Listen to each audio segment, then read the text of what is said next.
I think...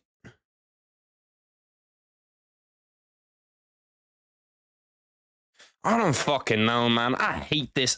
I'm like the least tech-involved person ever. This fight's actually good, too. I want to be watching this fight, but I've got to fix this shit first. Okay, let me hide this other one. Let me just delete the other one. Yeah. Let me delete you really quick. Delete you really quick, and hopefully then people will only see this one. We're good. We're back. We should be okay. It should be... I don't know why it just started randomly lagging. No bullshit. It just started lagging out. Oh my god, it's when I click this. Okay, we gotta get rid of that. Fuck. I've identified the problem. Yeah, we should be good now. Yeah, we should be good. Okay. I don't know what the fuck happened, bro. I don't know what happened. It started as soon as I hit like the thing, as soon as I hit the thing to bring the timer up, my entire stream just started lagging immediately. And then it just wouldn't stop lagging. Harry just made a tear roll down my leg. What the fuck? No. We should be good. We should be good. We should be good. It should be back. We should be back. You replied to it? Okay, let me see this photo. Previously on Harry1of1, bro. Like this stream. That's true, triple. That's a new stream. It's a new stream. Need the boys to like it. I also need to throw a new link in. Like the stream. That's a great point. That's good comms out of you, brother.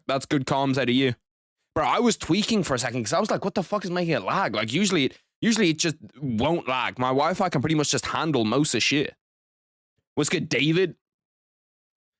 Bro, but, and like when your stream starts lagging, it's just the worst thing on the planet because there's literally nothing you can do. Like, I have no idea how to fix any of that shit. I don't stream that often. I did used to stream a lot on Twitch. Niffy with the 5 again, Niffy, brother. You know I appreciate you. A ton. If you'd even resend it, it's fucking like, this guy's different, bro. This guy's actually a fucking different breed, big nifster. Okay, let me refix this link. Because that one's broken. Go back over here. Fix it. We should be good. We should be back. Shout out fucking triple threat with the 1-2. Get a fucking W, Niffy. W triple threat spam for the boys. Getting it started nice and early. Bro, I can't believe we lost that Joe Piper fight. Like, this would have actually been a really, really good fight night. This is what I was talking about. I'm not sure when I cut out, so I'm just going to go through and say all the things that I said before. First of all, Joe Piper pulling out stinks. Second of all, bro, the break feels long. Is it just me, or does it not feel like that there's like a super fucking long break in between the last UFC event and the last UFC pay-per-view and this pay-per-view? Like, it seemed like a fucking super long break. Way longer than usual. Shout out Joe with the fucking 5 to ban Amir for 30 minutes. Could I do it? Listen, there's a price on everybody's head. I'm going to be honest. The price on everybody's head is different. But there's a price on everybody's head. There's an amount of money where, you know, people's heads can be taken. Is that enough? I'm not sure it's enough. What's good, brother? It's funny because Amir could ban you, Joe. Technically not. He couldn't. He couldn't actually ban him. I'd make sure that my boy Joe Swanson stays around. Anybody that's on the wall behind me, or anybody that could be on the wall behind me, I'll make sure that they're good. You know what I mean? I'll make sure that they're good. You can do it. I don't care. See, Amir's got multiple accounts too. Amir doesn't give a fuck. Amir's got multiple accounts. I'll put Amir in a 1-minute timeout for that. I'll put Amir in a 1 minute. No, you know, we'll give him 5-minute timeout. We'll give him 5-minute timeout for Amir. Hopefully that doesn't take away his mod. That would be kind of fucked. But you know what? Money talks. Money talks. I'm not going to lie to you. Pretty much anybody can get banned. Well, no. Banned is too much. Well, even for the right price, pretty much anybody can get banned, unless it's like Niffy. Niffy staying around. You know, most of the boys behind me are staying around. But there is a price on everybody's head. If you toss me a milli, anybody could get it. And I mean anybody could get it. You might need 10 or 20. Yeah, for the full 30 minutes, because 30 minutes is a long time. 30 minutes is a long time. Without Amir's opinion in here, 30 minutes, it's kind of crazy. Over under 2.5 rounds. I'm surprised this has gone over 2.5 rounds. I'm super surprised this has gone over 2.5 rounds. This has actually been a fucking scrap. I was complaining about this fight being on the main card. This fight's actually, well, no, this fight was always going to be on the main card. if the fight that replaced Joe Pyfer and Kelvin Gastelum is shit, which I think it will be, only thing it could be is a scrap. Am I allowed to be here? Of course. Yeah, I told you, bro. You know I'm here.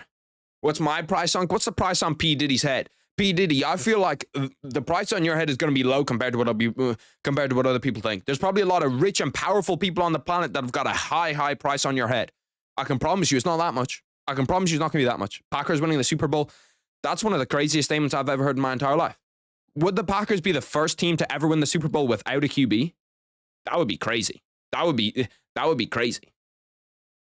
My father's visiting. That's a fucking dub, Niffy. That's a dub. Jordan Love MVP. Jordan Love wins MVP. I'll say this right now. If Jordan Love wins MVP, I'll get a tattoo of Bilal Muhammad's name across my left ass cheek. If Jordan Love wins MVP this year. And that's a lock. I'm telling you, that's a lock. $5 on Diddy max. Harry, do you still hate French people? There's definitely, they're one of my least favorite nations on the planet. I'm going to be honest with you. See, when I say French people is probably a little bit much. Parisian people. I'm going to say people from Paris. I don't think I've ever met someone, I genuinely don't think I've ever met somebody from Paris that is a nice person. Nobody. No idea. Hey, Harry, what do you think about Fight Fairy and her Sims? I don't actually know who that is. Not going to lie, don't know who Fight Fairy is. $10 on P. Diddy's head?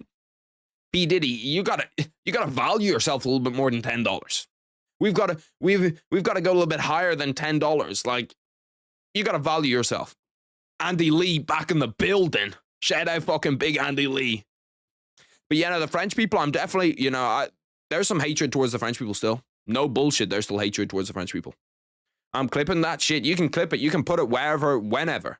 I'm telling you, there's no way Jordan Love wins MVP this year.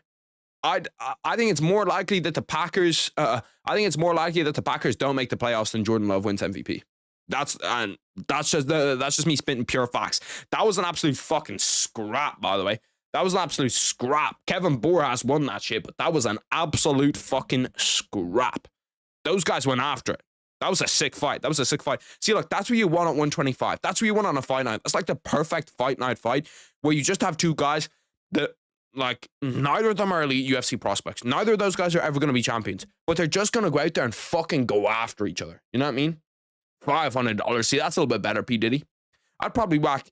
It depends for what. For a little 30-minute timeout, price is going to be low. For a ban and P. Diddy, you also have to think about, if I ban P. Diddy, that's a lot of collateral on my head. You never know what P. Diddy's going to be, and I'm not trying to have my ass be infiltrated. I'm not trying to, be spiked and be on video for all the wrong reasons. I'm on camera a lot. I'm not on that kind of camera. I'm not on a P. Diddy camera, so you really have to think about that. By the way, I love you, Harry. You always supported me, unlike some dumb YouTubers that ban me for expressing my autism. You are a real G. I don't ban anybody. I'll be real. This is almost like 4chan. You know what I mean? You have to do some fucked up shit for me to ban you. If I ban you, that like that should be the step where like you look in the mirror. That should be your rock bottom. Because I ban legitimately nobody. Like there's nobody that I ban. It's just unbelievably rare. Let's go through the rest of this card. I do want to look at this card now, and I want to look at the next few fucking weeks of the UFC.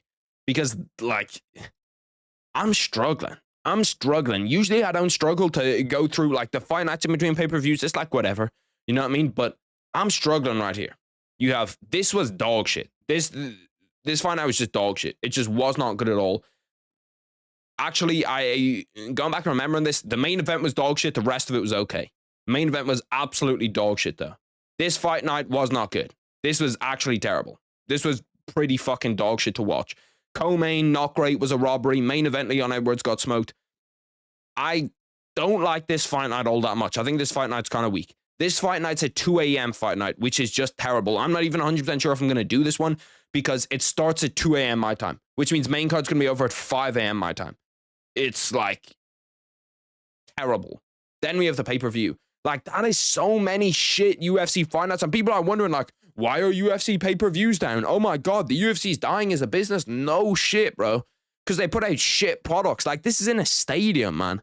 This is a stadium show, and this fight night is this ass. Like I genuinely think if you don't watch the UFC constantly, like if you don't watch the UFC every single week, I don't think you know more than half the people on this main card. You don't know Edgar Chairez or CJ Vergara. No. You don't know Manuel Torres. You know Raul. You don't know Vince Morales. You don't know either of these guys. You don't know either of these guys. So there's probably, if you don't watch the UFC every week, and I mean you watch all the pay-per-views, but you don't watch all the you watch all the pay-per-views, but you don't watch all the fight nights. You know Raul Rosas Jr., you know Drew Dober, you know Brandon Moreno, Steve Erceg. They're the only people I think you know on a main card. I even think on fight nights, you should know everybody on a main card. If you're a casual still, you should know everybody on a main card. I said the hard R once, it didn't even get banned. What time is it right now? It's 22:11 for me. So it's not, it kind of stinks. It's still kind of late, but it's not as bad. Like those 2 a.m. fight nights are literally the worst shit on the planet. Shout out fucking big Nifster, man. Nifster coming in with the 10. I appreciate you. I appreciate you, Niffy, brother. I appreciate you more than you know. Trust me, more than you could ever know. March Madness on right now as well, bro. Basketball's low-key been cooking. I've been watching a lot of NCAA basketball recently. It's been fire. It's been fire, especially the games yesterday. I kind of thought that it was kind of shit at the start because there was no upsets. You know, like if there's no upsets in March Madness, you don't have any of those like fairy tale runs. You kind of think to yourself like, why am I even doing this? Why am I watching it? But low-key, it's been starting to hit, bro. Low-key, it's been starting to hit. March Madness has been fucking heating up because now you get to like the end stages where it's all elite teams. You have like number 1 against number 3, number 1 against number 2. March Madness is heating the fuck up, bro. March Madness is heating the fuck up. But I just can't wait for actual UFC events to be back. Like, I'm sick of watching fight nights at this point. And I love the UFC. Like, I can't imagine how normal people are feeling. Because I watch the UFC legit every single day. I talk about the UFC every single day. I watch UFC fights every single day. And I'm sick of watching the UFC. I don't know how fucking normal people are doing it. What's good, Messi? NAACP over NCAA. What's NAACP? I feel like that's some like, what's this shit called? Some like what the fuck am I trying to say? Why can I not speak? I keep thinking martial arts movement, not martial arts. What's the stuff about like racism? I feel like that's some like racism movement thing. Julio Cesar Chavez and Alex Pereira in the crowd. What the fuck? It's a random ass link up. Why is Alex Pereira in Mexico? Did you see the middleweight Ngannou? I did not. Not that I can think of. The middleweight. Oh, last fight. Yeah, I did. Are people calling him the middleweight Ngannou? Middleweight Ngannou's a fucking heavy tag to be putting on the brother. I'm gonna respect Joe's money and wait out the timeout. That's a real one, Niffy. That's cash respect right there. I'm trying to fucking find. Here we go. But yeah, I'm kind of like, there's been no sport on the last few days. I need the UFC to start heating up. We need big fights in the UFC, man. I don't know what Dana White's got cooking up. I don't know what Dana White's got up his sleeve. But I'm gonna be real. I need Jones Aspinall. I need Ilia Islam. I need a fight. I need Connor. I need fights that I can get super hyped for. You know what I mean? I need fights that I'm just super fucking hyped and super ready to go. I'm sick of these heavyweight fight night main events. Finished. No more. Get rid of them. Flyweight fight night main events. Finished. No more. Get rid of them, man. I'm sick of this bullshit. I timed myself out now. That's crazy. Happy to have you back, Amir. Amir, I'm also happy to have you back. Even though like Steve Erceg, Brandon Moreno is a good fight, I feel like I'm just sick of watching flyweight main events. It seems like every single fight night main event is a fucking flyweight or a heavyweight. Am I tweaking? Am I talking shit? Somebody tell me if I'm talking shit. Somebody tell me if I'm just bugging, bro. It seems like that they're all fucking that. Or that they're just dog shit middleweight fights. But yeah, no, I'm gonna be real. I'm gonna start crashing out, bro. I'm gonna start crashing out over the shit. Connor's never fighting again. Yeah, I think he's not gonna fight again. But like, I miss like there's still nobody that brings buzz like Conor McGregor does to a fight. I think that Islam Ilia could for sure. If that fight like was built up, we could have like, that could be super hype. Tom Aspinall, John Jones. But it's been a while in the UFC since I've had like, you know, like that thing where like you're thinking about a fight like 3 weeks before it starts, 4 weeks before it starts, you're just thinking about that fight. It's been like the Alex Pereira Izzy fight. That Alex Pereira Izzy rivalry, I've thought about that for fucking, like I was thinking about that for weeks before it happened. And we just don't have fucking rivalries. We don't have shit like that anymore, man. Should have been Cape versus Moreno. Am I wrong? I don't mind the matchup. Like, the matchup is okay. But I just don't like, I just don't like where it is. It shouldn't be headlining shit. The UFC pay-per-views have been every 4 weeks instead of 2. Yeah, no, they used to be every 3 weeks. It used to be like lock every 3 weeks is a UFC pay-per-view. Now it's 5 weeks. It's 5 weeks in between the last pay-per-view and this one, and then it's going to be 4 after that. Like, I know you can't put on a pay-per-view every single weekend, but surely this is the time where Dana White goes and fucking invests in kickboxing or something. Bro, invest in kickboxing, invest in some fucking real shit, man. I'm sick of watching this. How do you prefer it shaved or hairy down there? Of course, I'm talking about coconuts. I feel like there's a place for both. It's almost like, what kind of mood are you in? It's like pizza, burgers, you know what I mean? Sometimes you're down there and you're like, fuck it, let's get nasty. Let me get a big, huge burger, some cheese, some bacon, dripping everywhere, you know what I mean? You know it's going to be messy when you're eating it. You know that burger is going to be messy. But then sometimes you also think to yourself, let's keep it nice, let's keep it clean. Let's get pizza. Let's get finger food. You know what I mean? That's the type of shit that I'm thinking on. So there really is a time and a place for both. I don't think Ilia Islam is close, to be honest. I think Islam runs through him in 3. I don't know, man. Like, that fight I can't predict in my head. When I think in my head, I think to myself, Islam Makhachev probably beats him via decision. That's like the first thought that comes to my head, because I think the wrestling is too good. His striking is still really, really good. But like, the only way that we've seen Islam lose is by just getting hit clean on the chin and just getting knocked out. We have seen that Ilia 1 can do that to 155ers, and Islam's defense is not that good. Like, his striking defense is pretty mediocre. In fact, I'd say it's probably one of his worst attributes is his striking defense. So Ilia could catch him. And if it's 25 minutes, like if Islam doesn't finish Ilia topuria, he's in real trouble. He's in real trouble. And, like, we still have a lot of questions about Ilia. How good is Ilia's wrestling? I have no idea how good Ilia's wrestling is. Because you see all of these submissions outside the UFC. People are like, oh, yeah, he's this great wrestler. He was this submission artist before he got into the UFC.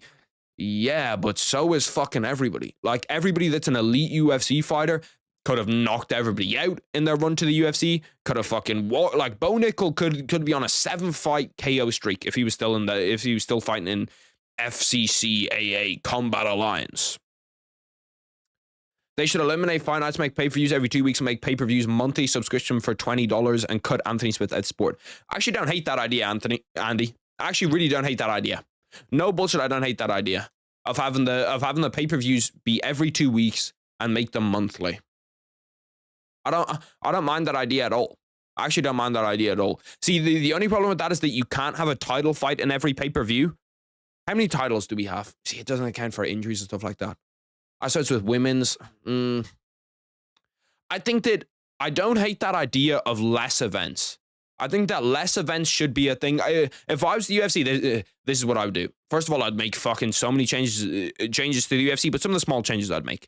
Bring in kickboxing, bring in Muay Thai, bring in fucking like elite guys, because they're putting a lot into jiu-jitsu, which I like. Shit, put a lot into jiu-jitsu. I love watching jiu-jitsu, but I can understand why outside people, if you're watching competitive jiu-jitsu, it's not that fun to watch. You don't really understand what's going on unless you do jiu-jitsu. I don't know why they're investing so much money in jiu-jitsu, so much money into oh my god, bro, power slap's gonna fucking kill me, bro. If I see them promote one more fucking power slap event, I'm actually gonna start losing it, bro. I'm gonna start losing it. If you're making me watch Roman Delete say in a fucking fight night main event and you're promoting power slap, I'm gonna fucking lose it. There is Thai fighters that have been fighting from the age of 5 years old, literally training their entire lives, that only put on fun fights. And for some fucking reason, you don't invest in these guys and you invest in the two fat fucks that want to slap each other. I will never understand that decision making. I'd love to know what went into Dana White's head. I think none of that's going to change until Dana's gone. And when Dana said, this might be a rogue take, tell me if this is rogue. This might be a rogue take, okay? When Dana White said that he was leaving the UFC, and when Dana White said that he was like, I don't know what he said. I think he said it's time for somebody else to take over the UFC. I thought to myself, thank God, bro. I thought to myself, thank God somebody else is taking over the UFC. Because there's so much shit in the UFC that needs to change that I feel like Dana White is just too fucking stubborn to do, bro. So many just simple changes. Shout out Niffy with the 3, bro. Niffy's going fucking crazy. We've just started and Niffy's already going fucking insane. Insane. So shout out fucking Big Nifster. Get a fucking W Niffy spam for the boys. Get a W Niffy spam in the chat for all the boys, man. Shout out Niffy coming through, going crazy. Every time fucking Niffy shows up, he's going crazy. But yeah, that's my crash out over power slap. That's my crash out over power slap and over UFC events right now, because they're starting to piss me off, bro. Like every fight night I look at and I'm like, if the boys weren't here, if I wasn't watching with all the boys, because that's genuinely why I watch fight nights now. Like I don't watch fight nights for the fights. I watch fight nights because it's a chance to just like sit here and chill with all the fucking boys. You know what I mean? That's literally why I watch. That's literally why I watch the fight nights. If that wasn't a thing, I'm not sure. I'm not sure if I'd fucking be here, bro. I'm not sure if I'd fucking be here. But yeah, we need the UFC to change, bro. We need the UFC to change.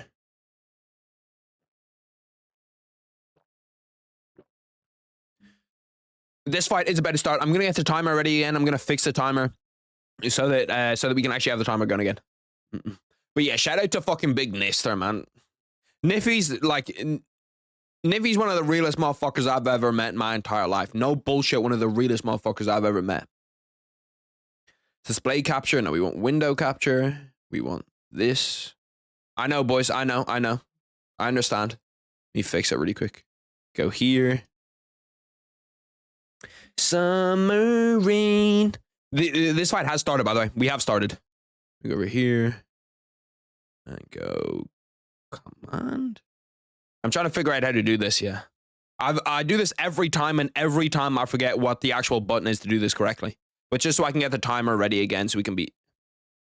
Because I like this timer. I'll be real, bro. This timer's so handy. Like, well, once you actually get it done, once it's locked in, bro, this timer's so fucking easy to use. Let me go over here. I've lost it. I've lost it. It's too small. I can't click on it. There we go.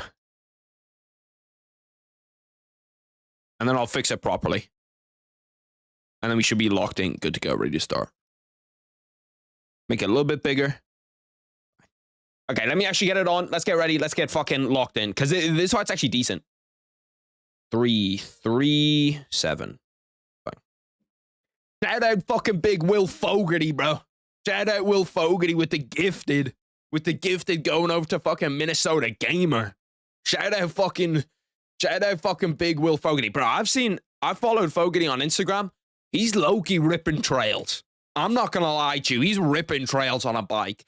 I was super surprised. I clicked on his Instagram story first time when I was looking at him. I was like, what's he up to? I see this guy ripping down a trail on a bike. And I mean, this guy's going at fucking turbo speeds. He's going fast as fuck, bro.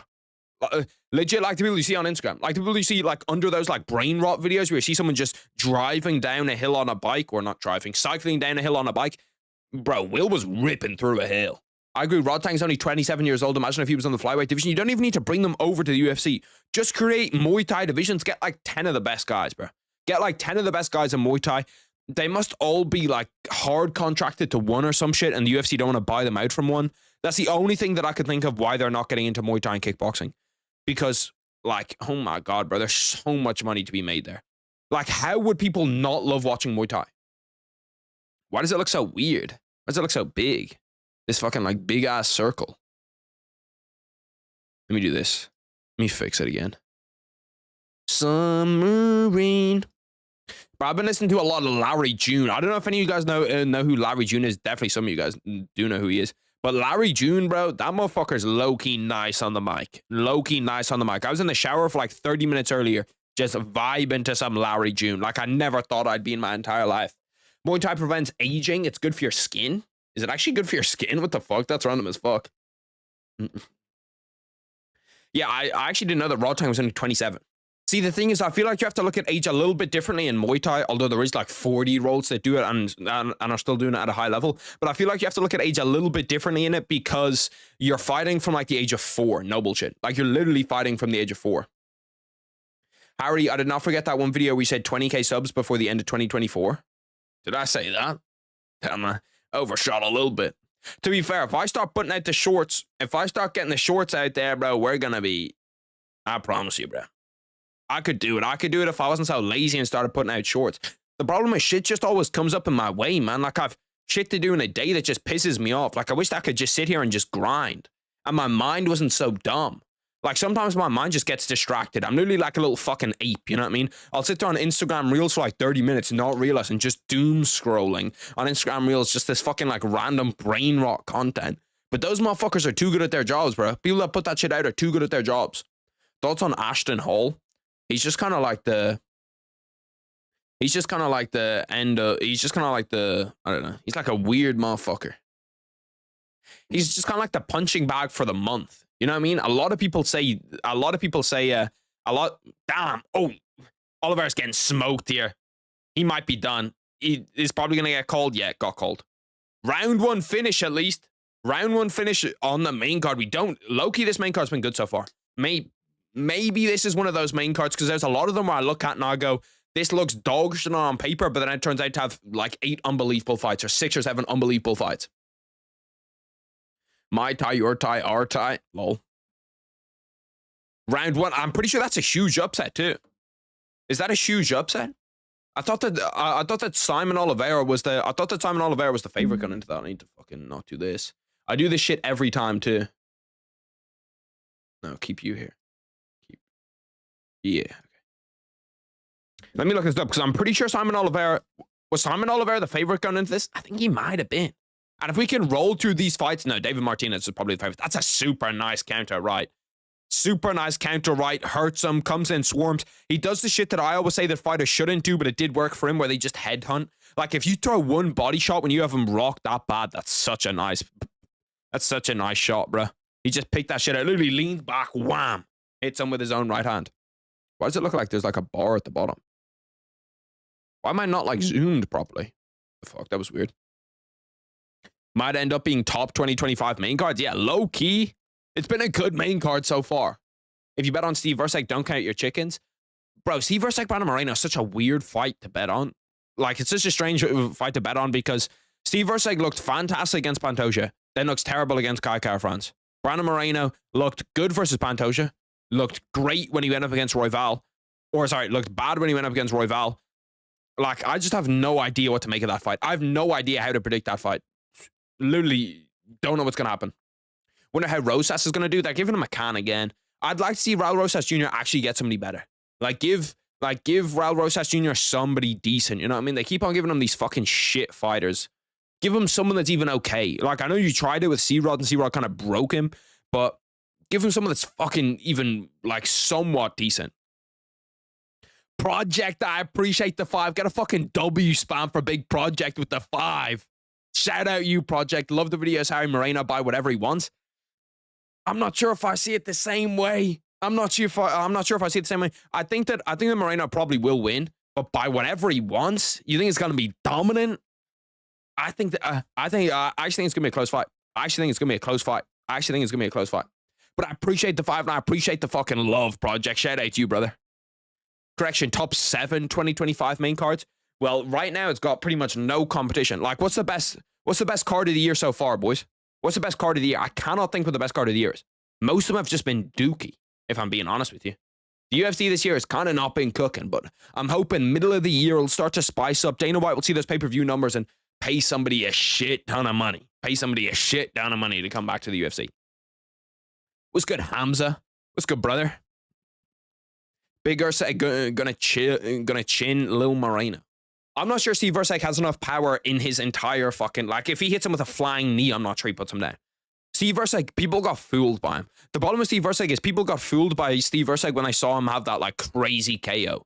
But then you look at who he KO'd, and it's like, that's the guy with the worst chin in... That's the guy with the worst chin in UFC history. Like, there's probably nobody with the worst chin on the planet than Matt Schnell. Matt Schnell's got legitimately one of the worst chins ever seen inside the UFC. I feel like Moreno... The fuck? I feel like Moreno wins by round 2 KO or round 5 sub. UFC 311. Let me go back to 311. That's a January card. I don't really remember it being that good. Like, it was okay. But, like, for how hyped it was, I suppose I'm kind of like... It kind of fucks me up just because we lost that fight. Like, I feel like if Islam Arman was a banger and we had that at the top, like, this could be card of the year. This could legitimately be, like, the card of the year. But it just doesn't have that. I suppose this was a good fight. This was a good fight. Yeah, it actually was good. Looking back at it, it was good. Yeah, we had the upsets, too. We had Peyton Talbot got upset. Grant Dawson. Yeah, this was low-key stacked. I might be tweaking. This was low-key stacked. Was this not the... Yeah, I was about to say, was this not the card that Rinya lost? Low-key. Bro, that card was sick. That card was really good. Bro, imagine they had Islam Arman. Imagine they had Islam Arman to top off that card. I'm just hoping that, you know, the UFC's got to improve second half of the year. Because we have had some shitty fights. But looking at the future is bright. Just looking at the next few events, bro. If we don't get pullouts, which it just seems fucking inevitable in the UFC right now, that we're going to at least lose 2 fights off the main card. But, like, this is good, bro. Bro, I didn't see Joanna Sembrito on this. We're going to have to do it, bro. I'm going to have to wake up for this or something, because a 2 a.m. main card for me just does not sound fun, bro. 2 a.m. main card just does not sound fun. Why are they showing so many wrestlers in the crowd? Why the fuck are they showing so many wrestlers in the crowd? There's a ton of them. Ignacio Bahamondes in the crowd. That's a fucking dog. He's also got a little chain on him. He's blinged up in the crowd. The Korean Zombie. That's a random ass person to be in Mexico. I feel like you get the most random UFC fighters just pulling up to UFC Mexico. It's always good to see the Korean Zombie back in and around the UFC. That he's got his own promotion. I wonder how his own promotion is doing. Not gonna lie, your stream is way more chill than anyone else. You're gonna be big soon. Just remember us when you make it big. Trust me. You think I'm forgetting about any of the boys? You think I'm forgetting about any of the fucking day ones, bro? Fuck no. Me and all the boys are locked in for life. And I mean for life.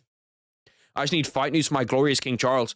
That's another thing. A lot of the biggest fighters in the fucking UFC, a lot of the guys that like, that I'm super hype waiting for them to fight, we just ain't getting news. Sean O'Malley. Where's the Sean O'Malley news? Sean O'Malley ain't fought in nearly over a year now. Like, Sean O'Malley has not fought in 9 months. And they're going to at least take 3 months to, like, prop him up a little bit. So I presume it's him and Merab, but I don't know when that is. Charles. Where's the Charles fight news? Like, that 155-pound division is so fucking clogged up right now.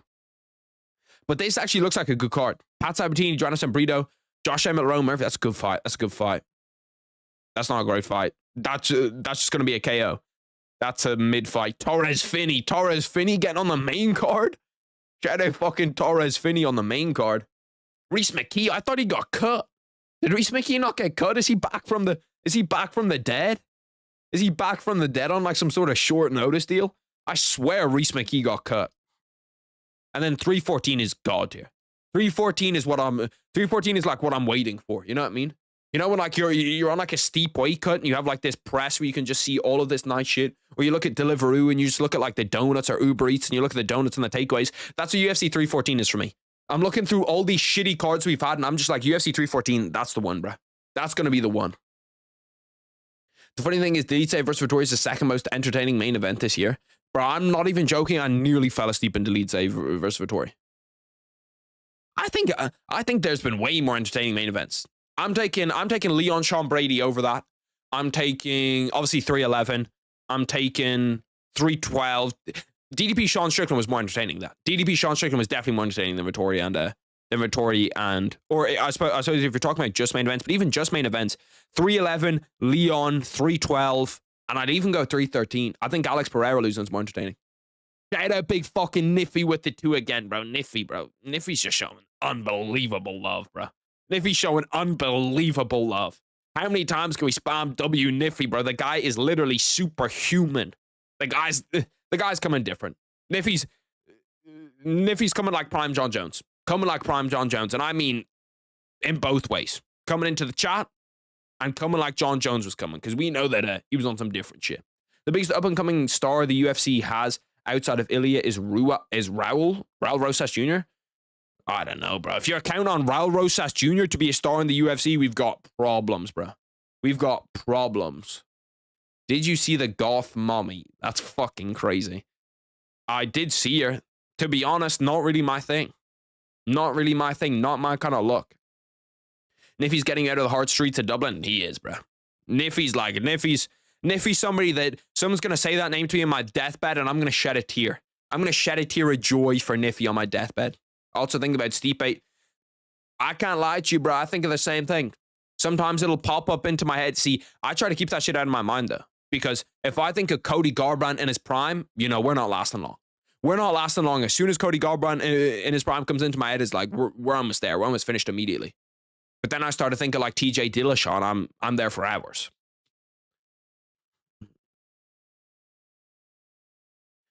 How would you... Can't wait for Lil Volk to get chinned again. There's no way Volkanovski loses to Diego Lopes. He might, though, bro. He might, though. Like, what do you even do? I feel like 145 could become kind of fraudulent if Volkanovski wins again.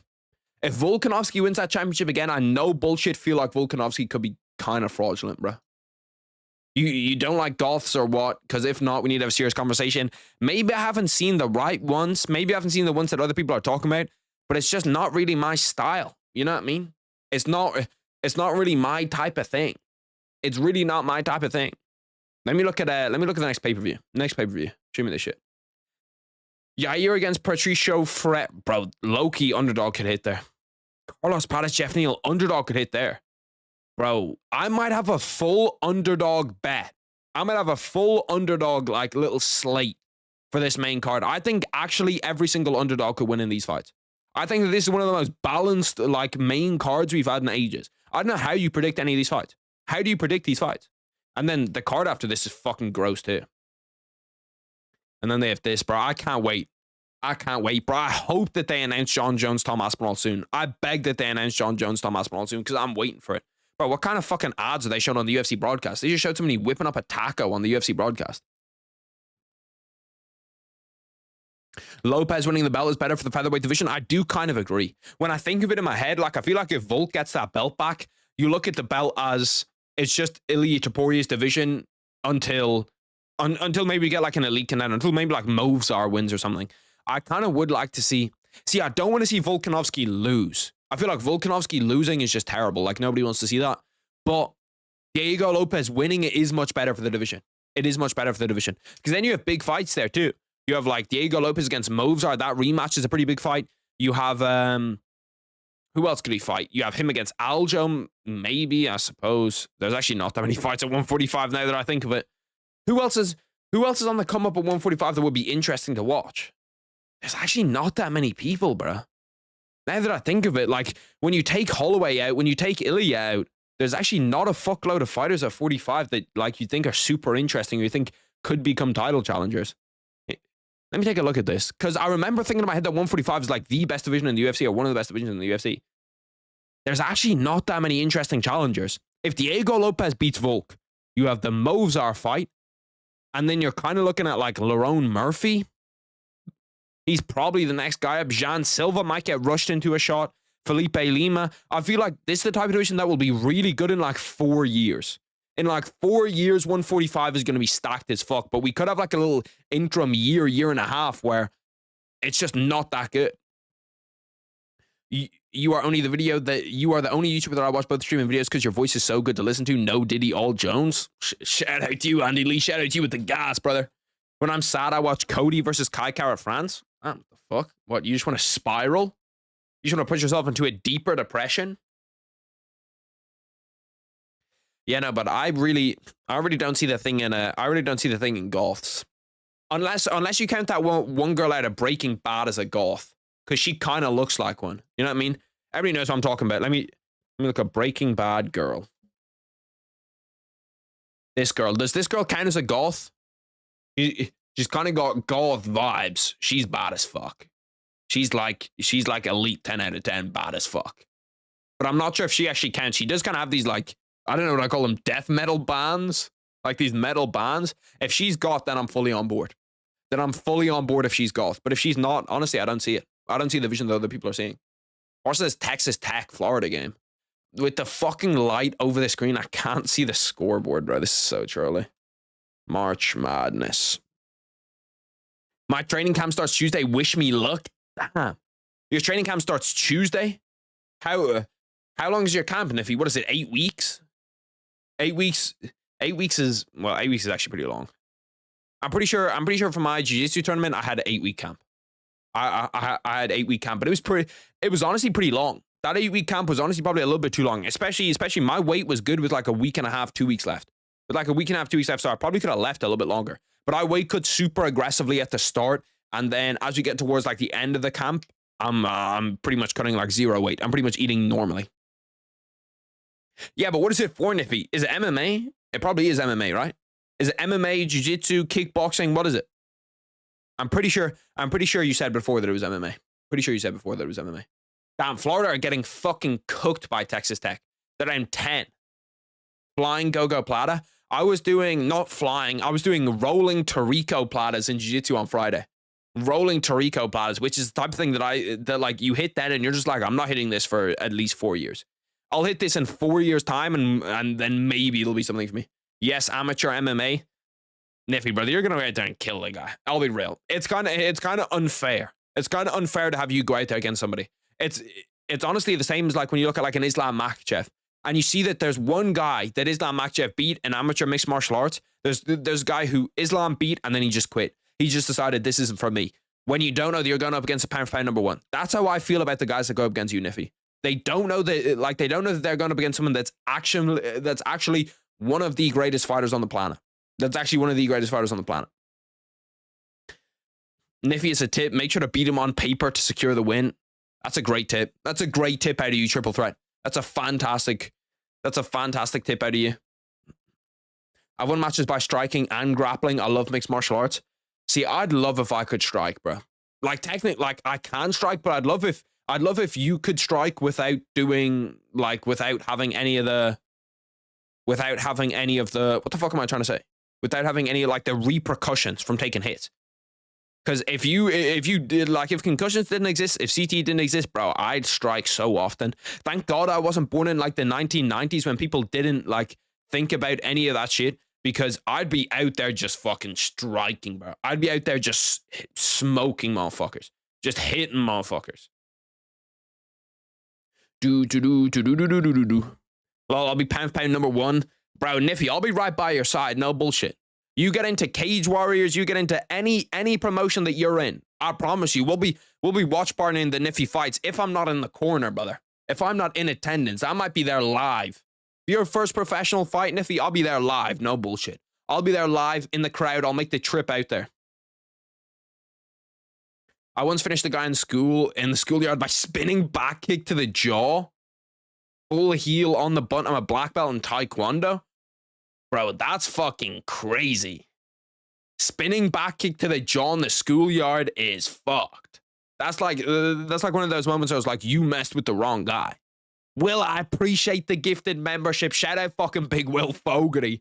Shout out Big Will Fogarty. Get a fucking Will spam. Bro, get all the boys to show up to Niffy's, bro. That would low-key be kind of sick. Just all the boys rolling deep to Niffy's first ever fucking professional MMA fight. That would be fire, bro. That would low-key be fire. Get all the boys to roll up fucking deep. That would be lit as fuck. I'll become a judge so I can give Niffy the best robbery decision wins. Bro, Niffy, I promise you, I'll bribe a judge for you. I'll do what it takes, bro. I'll do what it takes, Niffy. Don't fucking, don't tweak. I'll do what it takes, brother. I'm going to give Niffy the scorecards. I'll start the journey right now. You know what? I'll do one better. I'll be the ref. And I'll take away a dodgy point. I'll get training today. Just like you're training, Niffy, I'm going to be training to become a professional mixed martial arts referee. And then I'll get in there, give Niffy his win.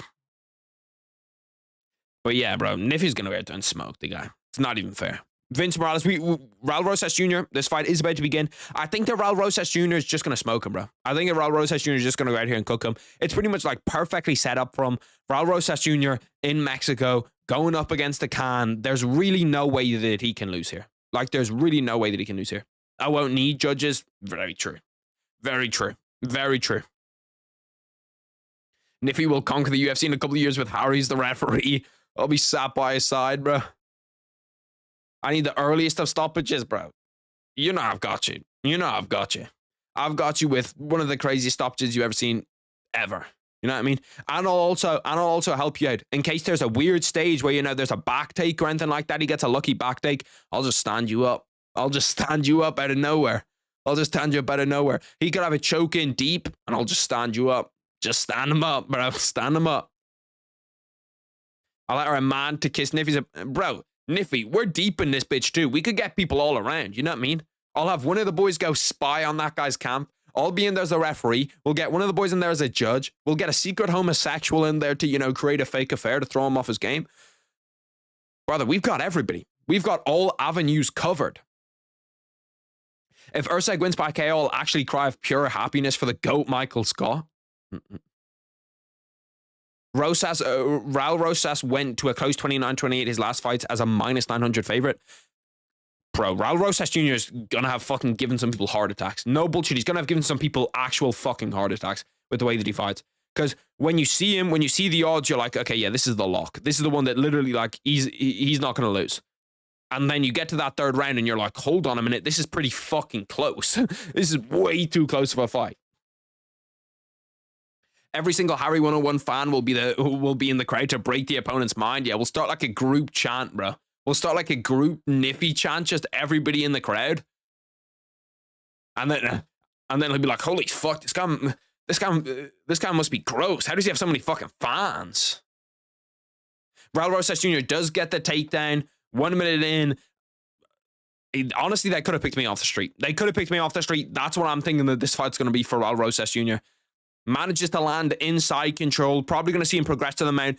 I'm feeling round one finisher. I'm feeling round one finish. If it's not a round one finish, ooh, going for the armbar, loses it. Vince Morales trying to stand up, tries to get back to his guard, does kind of recover.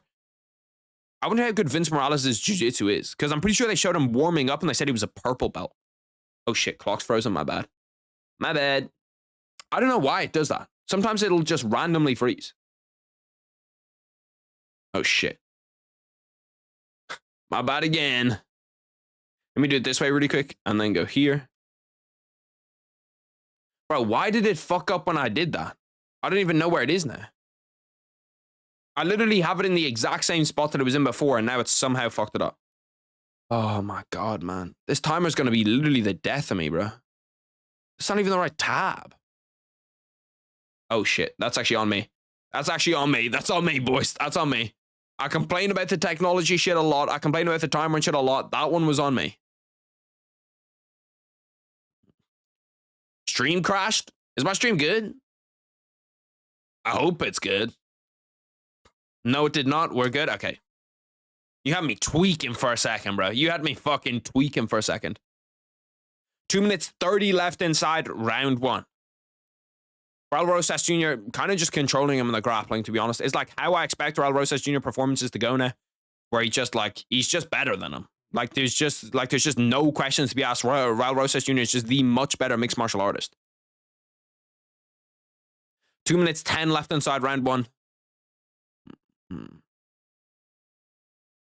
Manages to throw one hit. He's got one hook in on the back, looking for that rear naked choke. Like, we could see a finish. He's got 2 minutes. He's got a lot of time to work. Needs to try get that second hook in.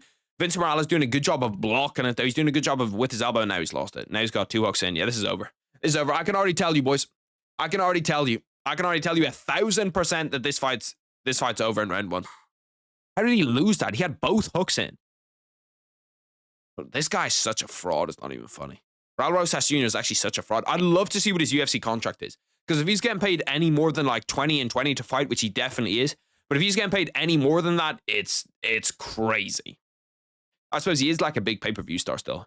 I wonder, like, is Raul Rosas Jr. that big of a pay-per-view star still in like Mexico and in the US? Because it seems like after that first loss, most of his hype kind of died down. He was meant to be the one to break John Jones's record, and now people just kind of look at him like, I guess he's okay. I want to see Diddy versus Amir on the main card of a fight night with rough and tumble rules. Bro, rough and tumble rules would be crazy. That's like legit the most shocked I've ever been when researching something like that. When I saw fucking rough and tumble was eye gouging, I was mind-blowing. Literally mind-blowing. 45 seconds left in the first round. Summer rain. Raul does a good job, rolls him over to his back. Vince Morales' grappling actually isn't bad. It's actually not terrible. Like, for a purple belt, usually when you see purple belt in the UFC, you're like, holy fuck, this guy's gonna stink. He could have an arm triangle. If he can get his legs over to if he can clear that second leg, he could potentially have an arm triangle here. 20 seconds is not gonna be enough to finish it. But he manages to pass Raul Rosas Jr.'s guard, which is pretty incredible. Like, this guy's not good, bro. This guy's not good, bro. This guy's just straight up not a very good UFC fighter, bro. Ooh, Dars? He has that Dars? No, he doesn't. He doesn't. I thought he had it for a second. He does not have it. Rosas Jr. has a meme that reaches beyond the MMA community. He's pretty big. I suppose the Chiwiwis thing kind of does reach pretty far. But, like, still. Like, he's just not good. Like, Rosas Jr., I feel bad for him, but he's just not good. Where are the Bok Fu shoes? Bro, I tried to order them from Temu. No bullshit, I ordered them from Temu, and Temu just hasn't sent them to me. Temu has not sent them to me. I was like, oh yeah, shit, I can get these to like 15 euro on Temu. Ordered them. Have not heard any word since. I think that they're probably going to get here in fucking like 6 to 8 months. No bullshit. That's if they ever come. Because I've read some horror stories about Temu where the shit just legit never comes. Chiwiwis. Which it is pretty funny, I can't lie. But it's just tough. The Rosas Jr. just sucks, bro. Like, he's just not good. He's just not very good. And I feel kind of bad for him because I feel like he was like rushed into the UFC. I feel like Rosas Jr. could be good, but it's that whole thing of he doesn't have enough time to work on shit. You know what I mean? Like, he doesn't have enough time to go out there and just try shit. He's not good enough. Like, he's not as good as Bo Nickel, where Bo Nickel can legit go out there against a Paul Craig and just be like, I'm going to strike for 15 minutes just to practice my striking in the UFC. Rosas Jr. is not good enough at anything to do that, but like, he also can't improve. Like, I genuinely don't think Rosas Jr. has gotten any better in the UFC from his first fight to this fight. Niffy with the 10. Shout out to fucking Nifster. And with the double 10. With the double 10. Shout out fucking Niffy, bro. Get a fucking W, Niffy, bro. Holy fuck. Get a fucking big W Niffy spam, bro. This guy's one of the greatest ever. Niffy might actually be the greatest ever. He might actually be the greatest human being to ever live on the planet. It's not even close. Holy fuck, Niffy, bro. Niffy's, bro, like, Niffy's saving me. Like, he's my entire life, bro. Niffy's my entire life. I can understand how people can be bought and sold shit. I'm right there, bro. I'm right there. I said, summer rain, please come again. Shout out fucking Niffy, though, bro. God, bro. I'm nearly speechless. I don't even know what more I can say anymore. Other than that's the big dog. That's the fucking real G. We are 1 minute into the second round here. Rosas Jr. once again just kind of dominating. Like, I don't know. There's really nothing that... Like, there's nothing that Vince Morales can do to win this fight. Even if you get deep in this fight, it's going to be... Like, you're not going to be able to... You're not going to win a decision against Rosas Jr. In Mexico, you think you're beating Rosas Jr. on a decision? No way. There's not a single chance. Shout out fucking Niffy, though, bro. Niffy's fucking changing lives out here. Niffy's like Mr. Beast. He's legitimately like Mr. Beast. One of the fucking realest guys to ever live, bro. Top 10 realest motherfuckers ever. Niffy's right there. I keep on forgetting if I go off this tab, it'll fuck up the timer. That's on me, boys. That's on me. You live and you learn. Harry gotta get a second job purely dedicated to Harry donation money. Bro, fucking Niffy's one of the realest motherfuckers ever. Niffy, I'd suck you limp. No bullshit. No bullshit. All my professional earnings will be reinvested to Harry1of1. Shout out to fucking big dog. Caviar and Wagyu for you. Shit, I wish, bro. I'm putting all of this shit back into the boys. We're getting editing packs. That's what we're getting. To try and make the edits better. That's what we're doing. Niffy's just that dude, but he's just one of those guys. No bullshit, Niffy's just one of those guys. You see that purple belt beside of shit? By the way, do you boys like the new things for members? The new like little belts? I thought that was pretty cool because I was thinking of something to do, and I was like, I could do UFC fighters, but I was like, I don't really want to do UFC fighters, and I thought jiu-jitsu belts. That's a great way to do it. That's a good way to do it because I'm trying to make all the membership better too. I'm trying to make all the membership better. Shout out fucking Will Fogarty with the gifted too. The boys are going fucking crazy. The boys are going absolutely fucking berserk. We've got Niffy coming in, literally like changing my entire fucking life, bro. We've got Will Fogarty coming in, just gifting subs to all of the fucking boys. Memberships gifted everywhere. Andy Lee coming in, getting the fucking gifted too. Harry, I make steaks as a fun fact. What do you mean you make steaks as a fun fact? Like you make steaks for a living? You a chef? We got some chefs in here? Shout out all the fucking chefs, bro. Chefs are different. Bro, Florida are coming back, by the way. I just looked up this Florida game, 75-75, 1 minute 23 left. We might have to tune in. Need a Rosas Jr. finish here because I'm trying to watch the last 1 minute 23 of that game. March Man is starting to fucking heat up, bro. Truly starting to heat the fuck up. Bro, Rosas Jr., ooh, he's trying to get that body triangle. If he can get that body triangle, he needs to threaten the choke just enough to get that body triangle. And then once he gets that body triangle, it's pretty much done. 50 seconds. 50 seconds is still a lot of time to work, especially if you're dealing with like rear naked chokes, because you can finish someone like 4. You can put someone to sleep in like 4 seconds with a rear naked choke. Rosas Jr.'s submission offense just does not look that good, though. He keeps on letting Vince Morales get to a position where he's like in turtle. Like, this is not where you want to let somebody get to. Like, you have his back, you let him get up to turtle, you pretty much lose everything. You're going to get shook over the top now. He's going to get shook over the top. Start twerking. Start throwing it back, Vince. Throw it back, Vince. Throw it back, Vince. You got to throw it back harder than that, brother. He's not even trying. Harry's technically losing money as he's a member of his own channel. Shit. Best money I ever spent. Best money I ever fucking spent. Yeah, congrats to the big dog Andy, bro. Getting gifted the membership. We got Will. We got Niffy, bro. The fucking boys are going crazy today. Like, the boys are actually going fucking Super Saiyan today. No bullshit. I make steaks for fun. I've cooked like everything. I've tried to make a few steaks for fun. I just don't really like steak that much, though. Is that blasphemy to say? That like steak's okay, but like I wouldn't really ever like I wouldn't be like super excited to eat steak.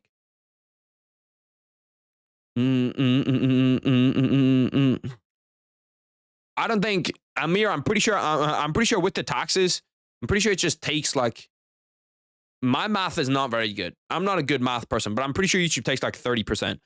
So if you take 30% of 10 4 times, it's still the same as 30% of 40, right? Am I bugging? Is my math shit?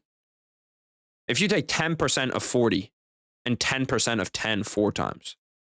Yeah, no, it's still the same. Still the same. Still the same. Confirmed. Still the same. It's the best stream ever. Shit, I appreciate that, Andy. I appreciate that. Amir Soid is crazy. Nippy with the 2. Love your member badge design W keys. Said, I appreciate you, Nippy, brother. I appreciate you. And I appreciate you saying that you love the... Bro, Niffy's on that purple belt right now. He's not far away from that black belt. I'm telling you. He's gonna be at that black belt soon. Obviously, it goes with the jiu-jitsu structures. So it goes white, purple, or white, blue, purple, brown, black. Then there's the red belt, which not a lot of people actually know exists in jiu-jitsu, but red belt is technically the final belt. And then there's a final belt after that.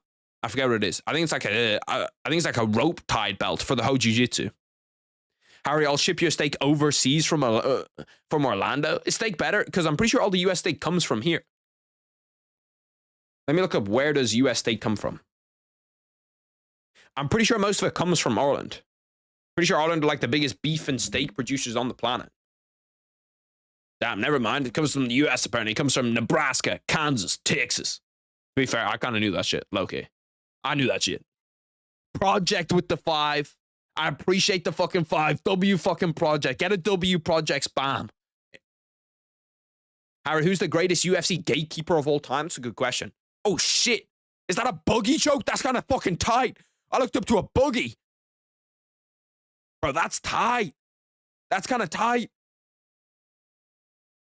It's not a buggy. He's gone back into an anaconda, I think.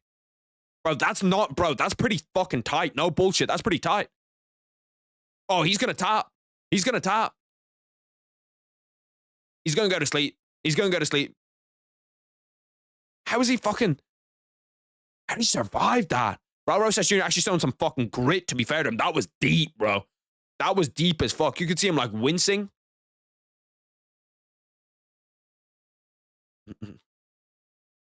I had to quit MMA to focus on riding mountain bikes for school, and I miss fighting so much, bro. Will, though, low-key, I'm not gonna lie, Will.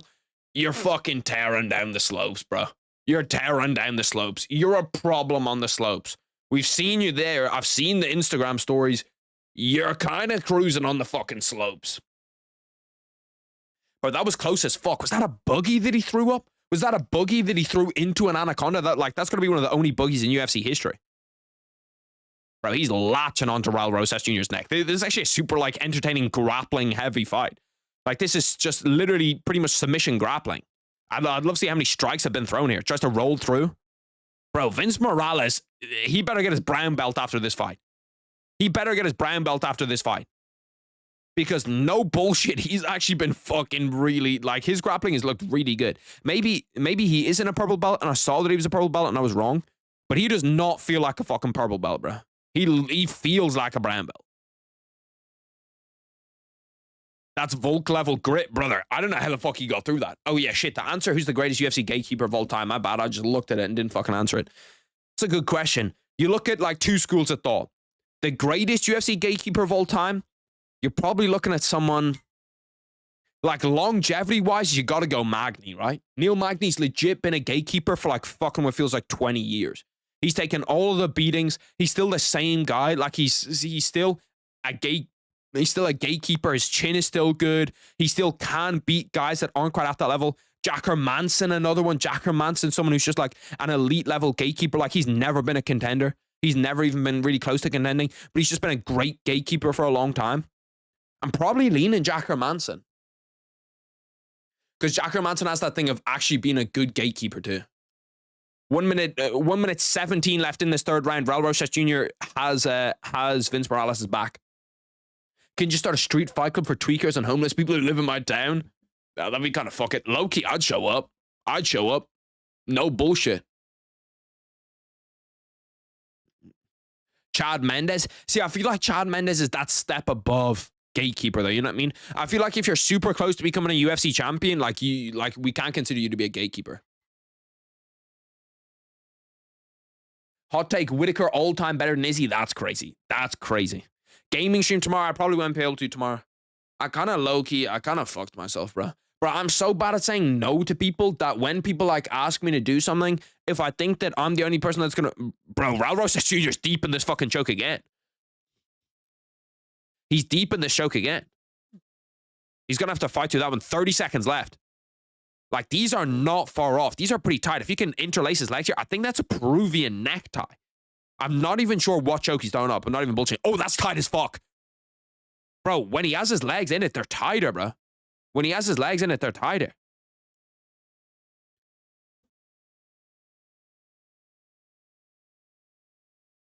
Like, that was super fucking tight, bro.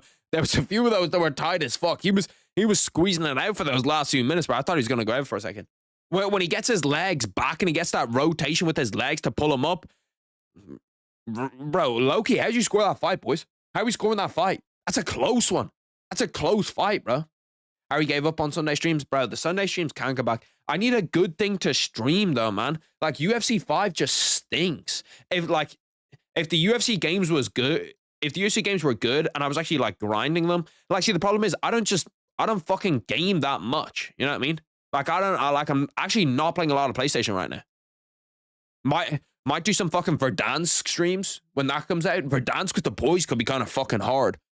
Just squad up, all of us in Verdansk, just rolling through. That could be kind of fucking dope. But, like, if there's a good game out right now, bro, I'd be gaming. But I just don't fucking play a lot of video games now. You know what I mean? Raul is gritty. Raul is gritty. There was a few of those that were tight as fuck. I'm not going to lie to you. There's a few of those that were, like, tight as fuck. Florida came back, by the way. Florida fully came back. I thought the Florida were fucked for a minute, too. I thought the Florida were actually fucked for a minute. 82-77, 10 seconds left. If you're Texas Tech, you got to just throw up a miracle prayer 3. Throw something up, brother. You kind of needed a 3, but I guess you can take it. You need to hope that they miss both of these free throws. 29-28 Rosas, 29-28 Rosas.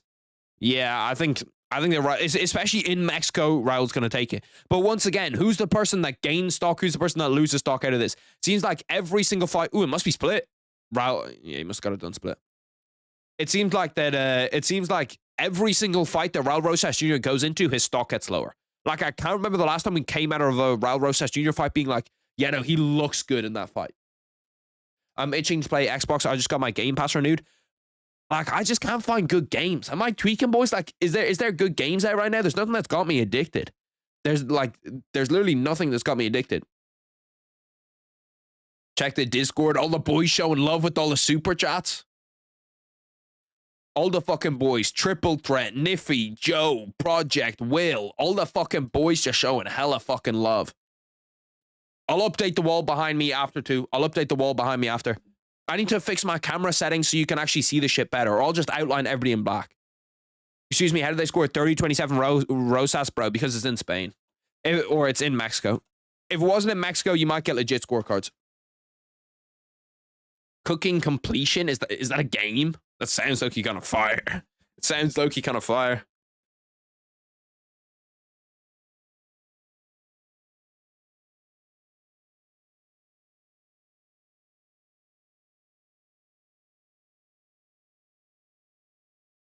Bro, once again, this fucking one of the nostrils is just blocked constantly. Florida beat Texas Tech. You guys got Discord? Shout out fucking Project for becoming a member. Shout out to the big dog. Shout out to the big dog showing fucking loads of love today. Get a fucking W Project spam. Get a fucking Project spam in the chat. Shout out to the big dog. What, it was unanimous 29-28, was it? Play waifu mobile games. You're fucking tweaking. What's the highest level of membership on the channel? I'll tell you right now. I'll tell you right now. I'll go through all the different things. I think it's at 24 months. I think it's at 24 months. Do I have 2K?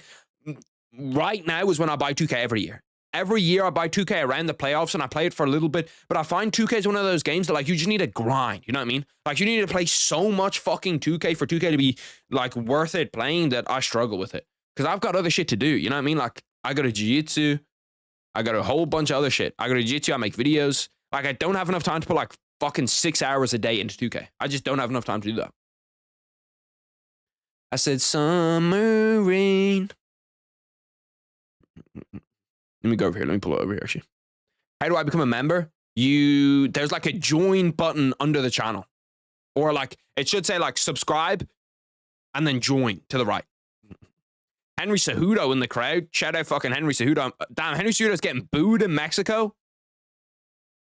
Alex Pereira. Shout out to fucking big dog. I wonder when Alex Pereira ankalev. I wonder when that second fight's going to be. I have a feeling that's like 2-3 months. Bro, fucking Jesus Christ, bro. He's looking big, though. Like, Alex Pereira's inflated after that camp. Like the stream, boys. But yeah, I'm trying to figure out the best shit with memberships. I'm working on it. I'm working on it to get it better and better and better and better and better. Bro, that Florida team is so fucking wide, it's unbelievable. I was absolutely sure that we were not going to see that wide of a Florida team. Damn, they're through the Final Four? Bro, the NCAA tournaments go too fast. Nobody likes Cejudo. I don't mind Cejudo. I think that Cejudo's okay. Shout out fucking Triple Threat with the two big fucking Triple Threat coming through with the like the stream. You know he's spitting facts. He's spitting FACTS. Facts. Shout out fucking big Triple Threat, man. Shout out all the boys coming through showing love, man. All the boys, like, they're just there. You know what I mean? Like, never once have the boys failed in my, like, in lineage. In my entire life, never once have the boys not come through. Yeah, no, but there it goes. Purple belt, brown belt. I need to actually find where, I can't remember how I put the shit in. I can't remember how I put the shit in. It's definitely somewhere in my dashboard. It's somewhere in my dashboard where it's like, where you change all of the badges and stuff. Summer rain. But yeah, no, fucking double Triple Threat, W Triple Threat, W all the boys. Must be in community somewhere. Customization, that's where it definitely is. Customization for sure. Oh no, here we go. Memberships. How do I find where I put the shit in? Levels. Here we go.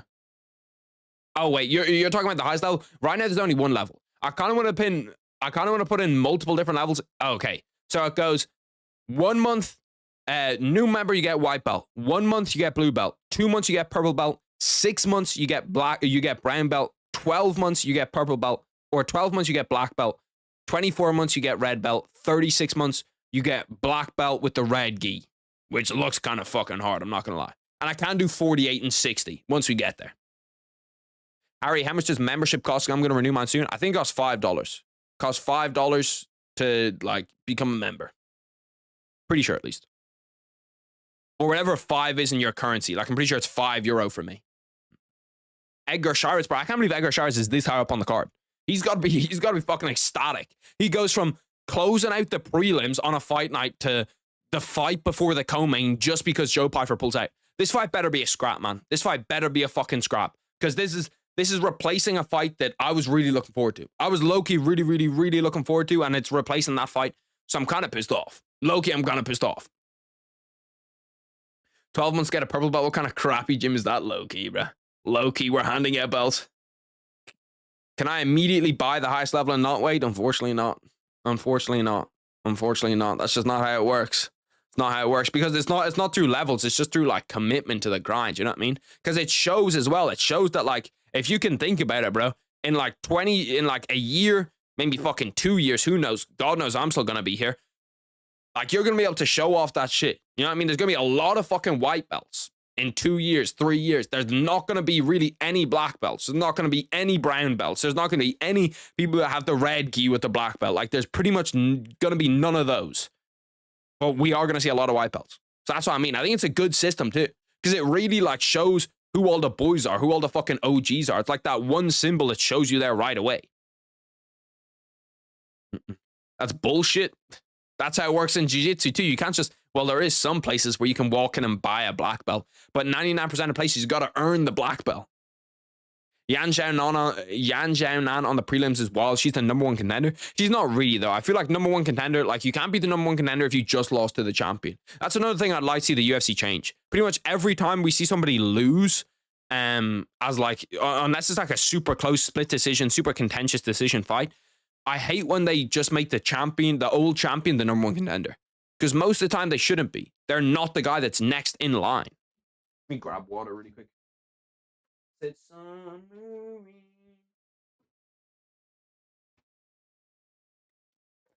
I would buy the highest level because it looks sick, but I'm not spending $5 a month just to wait for the thing that looks sick. That's just how it is, brother. How long do you think you're going to stay on YouTube? I might be on YouTube for life. I might be on YouTube for life. No bullshit. Like I can't really see myself going off YouTube in terms of anything. Like I'm just looking to expand more and more and more. I'm looking to do UFC videos, NFL videos, NBA videos, fucking Premier League videos. I'm looking to do random videos. Like there's some videos I think in my head where I'm just like, that would be pretty fun to talk about. And I'm going to just start talking about it. If I was going to reach 100 million subs and retire, I couldn't see myself ever retiring from YouTube. Like I literally couldn't ever see myself retiring from YouTube. Because it's not like it's a fucking, like especially if editing is the only thing it takes ages. Editing takes fucking ages to do. And it's kind of long and it can be kind of boring. But like if I could afford someone to edit for me, there's literally no, like I could put out 3 videos a day. I could put out videos on all of these different channels. I could do 100 different things, bro. No bullshit. But yeah, no, I don't see myself ever stopping doing YouTube. Like I don't see myself ever quitting. But they're showing highlights, like, you know it's bad when they're showing highlights and fights you lost. Like they're showing Edgar Shira's highlights and fights he's lost.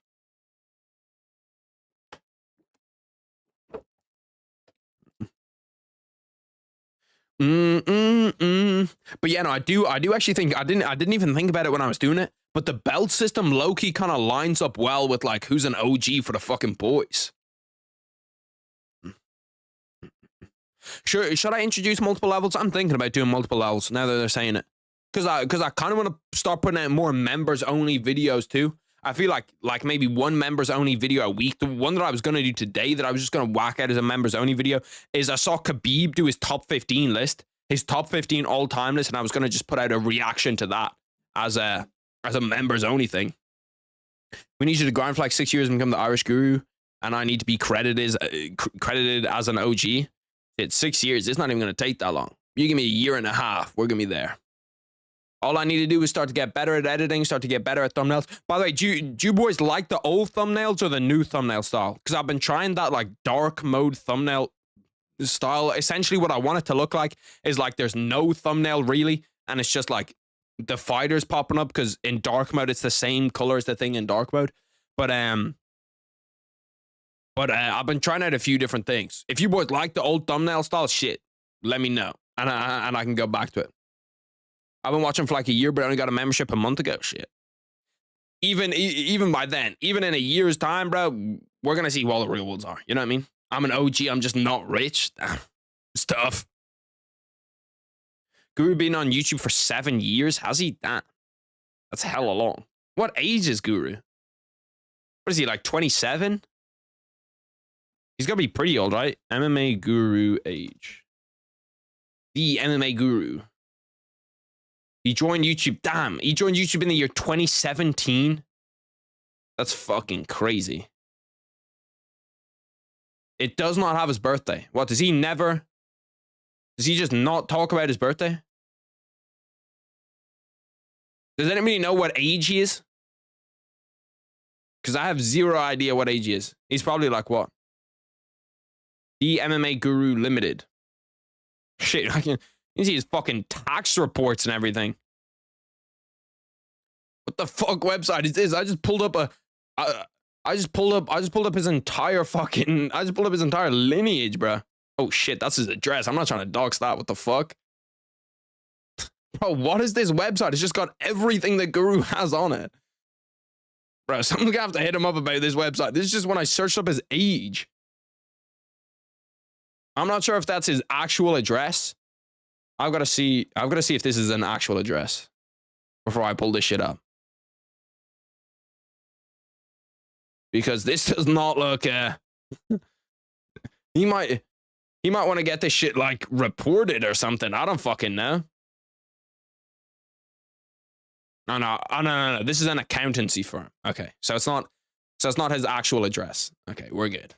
I think I can show it then. I thought I just full on doxed him with this random company that I fucking pulled up, bro. Bro, you can see everything though. You can see his liabilities, you can see his employees, you can see his assets, his net assets. You can see if somebody's talking shit about how much, oh, I suppose this was 2023. So this doesn't even have 2024, 2025. It's just has, you know, the small shit. Micro, damn. They're talking shit. MMA Guru's address has been screenshotted. No, it's just an accountancy firm. I thought low-key for a second, I thought it was his address, and I was like, damn, did I just fucking leak his shit? But no, it's not. Guru's a 12-year-old girl in the body of a 40-year-old ginger man. Guru started off as a 20-year-old in his mom's basement, and now he's like 28 and rich and has his own house. Is he in his own house? I thought that he was just in his shed. MMA Guru isn't even that fat. Not gonna lie, search up MMA Guru full body. Yeah, but a lot of people said to me that that's just because when he was going over to South Africa, he went on like a big diet where he got in shape, and then as soon as he got back from South Africa, he just put all of the weight that he lost back on. So I'm pretty sure he is actually fat. Not 100%. I don't know. I don't ever really fucking see the shit. Been watching Harry since 2023. How have you been watching me? Well, I suppose you could have been watching me since 2023. Yeah. Damn, I've been on YouTube for like a year and a half now. I was thinking 2023. I wasn't even doing YouTube properly in 2023. But yeah, if you were watching late 2023 or early 2023, I suppose that's when it happened. But yeah, I'm pretty sure that MMA Guru is actually fat. I'm pretty sure MMA Guru is actually fat. CJ Vagara out there, 1-4 as a UFC dog. How on earth is this? How is this the fight before the co-main, bro? CJ Vagara has 12 wins, 6 losses, and 1 draw. He's going up against Edgar Shyus. I'm pretty sure Edgar Shyus has 11 wins, 6 losses. Like, these are guys that are both cut candidates in the UFC, and they're on the fight before the co-main. I wonder, it must have been something with like production. It must have been something with like production where they didn't want to change up like the music and the intros and everything for all of these different fights. So they just whacked this fight up because it made production that much easier. Edgar Shyus is a big favorite too. Big favorite. 11-6, 1-0 contest. Harry, rate Nina out of 10. If she didn't do like OnlyFans and Playboy and shit like that, she's probably like a 8.5. Well, I don't know. Like Instagram rating or real life rating. Real life, she's like a 9. You know what I mean? Instagram, she's probably like a 7.5. Like just comparing her to every other girl that's on Instagram, she's probably like a 7.5, maybe a 7. But real life, she's like a 9. Like somebody that I actually see walking down the street, I'm like, holy fuck, she's bad as fuck.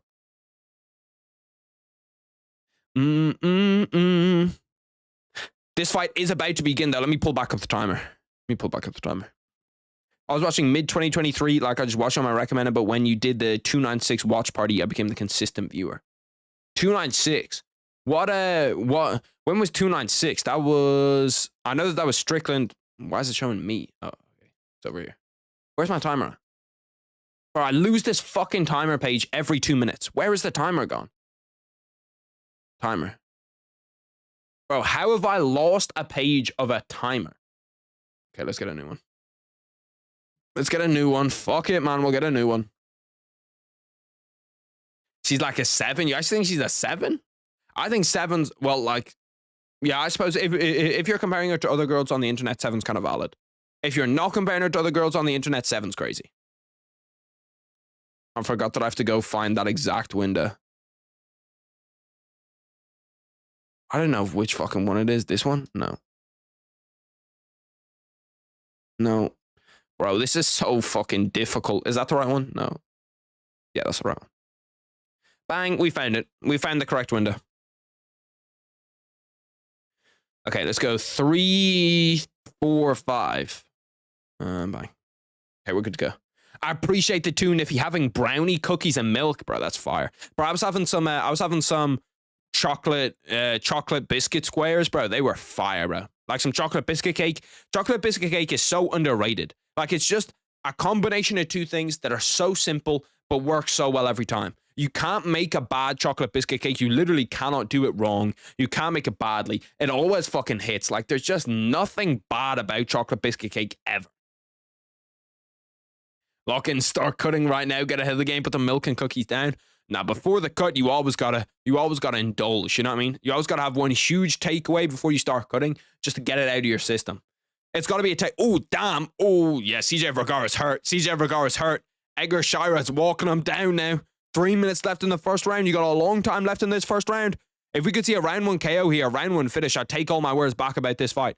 I'd take everything back about this fight. Oh, we're gonna see it too. Oh, he's hurt bad. CJ Vagara's hurt bad. Edgar Shira's jumping on the back. Can he finish this? Yeah, he's gonna finish that rear naked choke. Yeah, he's gonna finish that. He's gonna finish that. Round 1 finish. I'm calling it early. He's gonna finish that. Yeah. Taps. 2.5, halfway through round 1.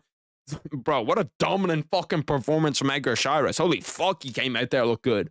Rocked him, came across him, smoked him. I find girls hotter than her in public daily. Damn, where the fuck do you live, Amir? She's still good looking. Like, she's still really, really good looking, bro. I think I came across your channel just for Leon fought Bilal last year. I can't remember exactly, but I remember subscribing. As you said in the video, you're trying to get to 10K. Well, shit, I appreciate that. I appreciate that, Charmaine. You try Rasmalai yet? I have not tried it yet. I don't even remember it.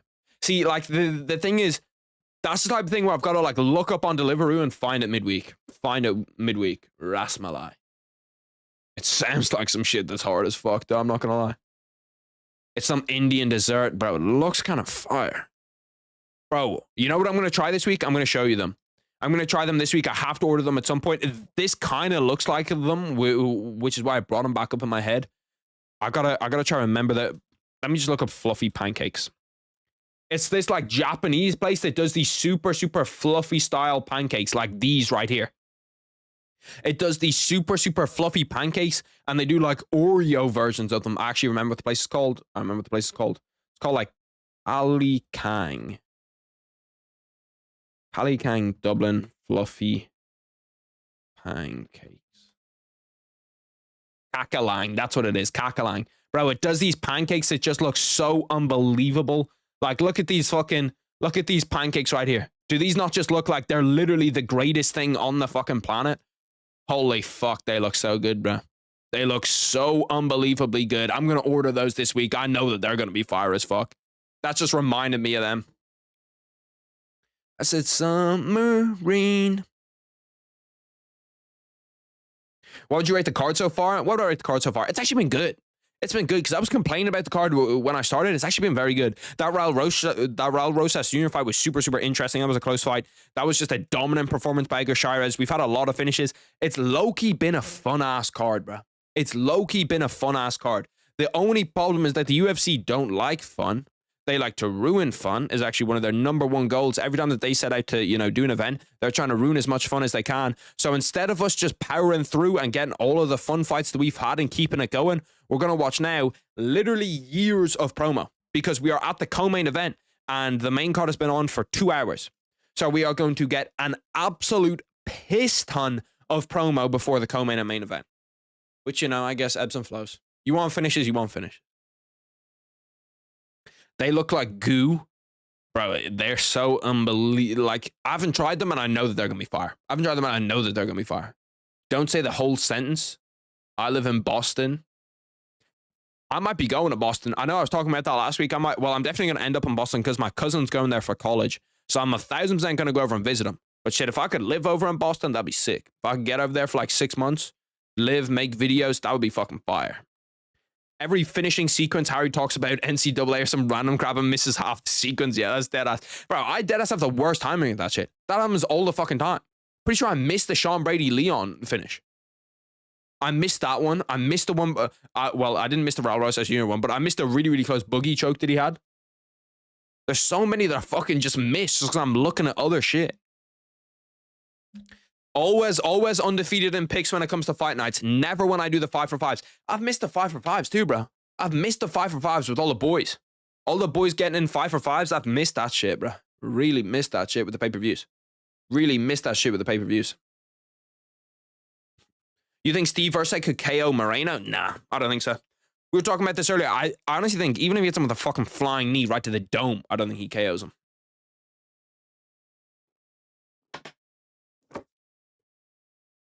Niffy and Amir linking up with the boys in Boston. That would be fire as fuck.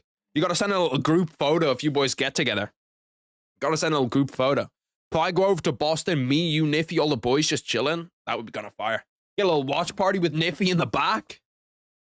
Me and Niffy sitting doing a watch party, that would be fire as fuck. If your cousin ends up ditching your ass, you can crash at my house. Shit, I'll take it. I'll take it. I'll take it. Search up Sophie Rain. I'm pretty sure I'm pretty sure I saw that she made $40 million in 1 year. She's definitely an OnlyFans girl.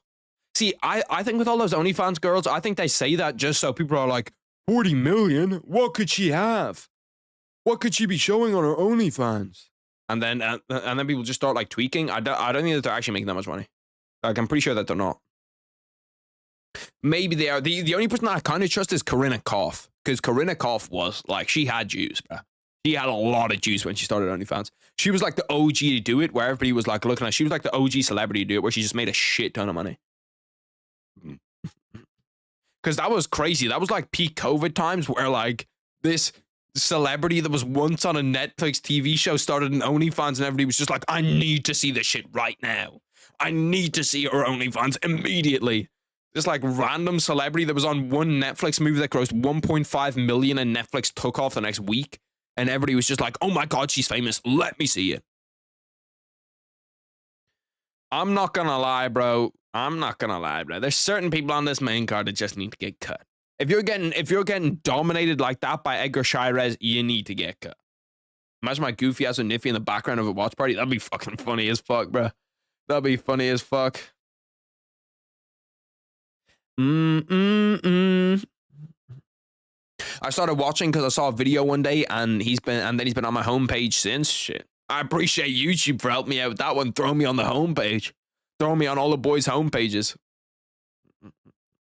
Bro,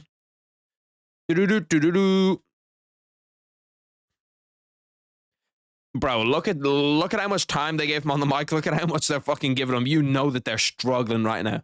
You know that the UFC are like, please just ask him 2 more questions. Ask him 2 more questions so we can fill out some more time. Diego Lopes in the crowd, man. Bro, Diego Lopes, like, what fucking training camp is he doing, bro? He's been at every single UFC fight night and every single event that I've seen.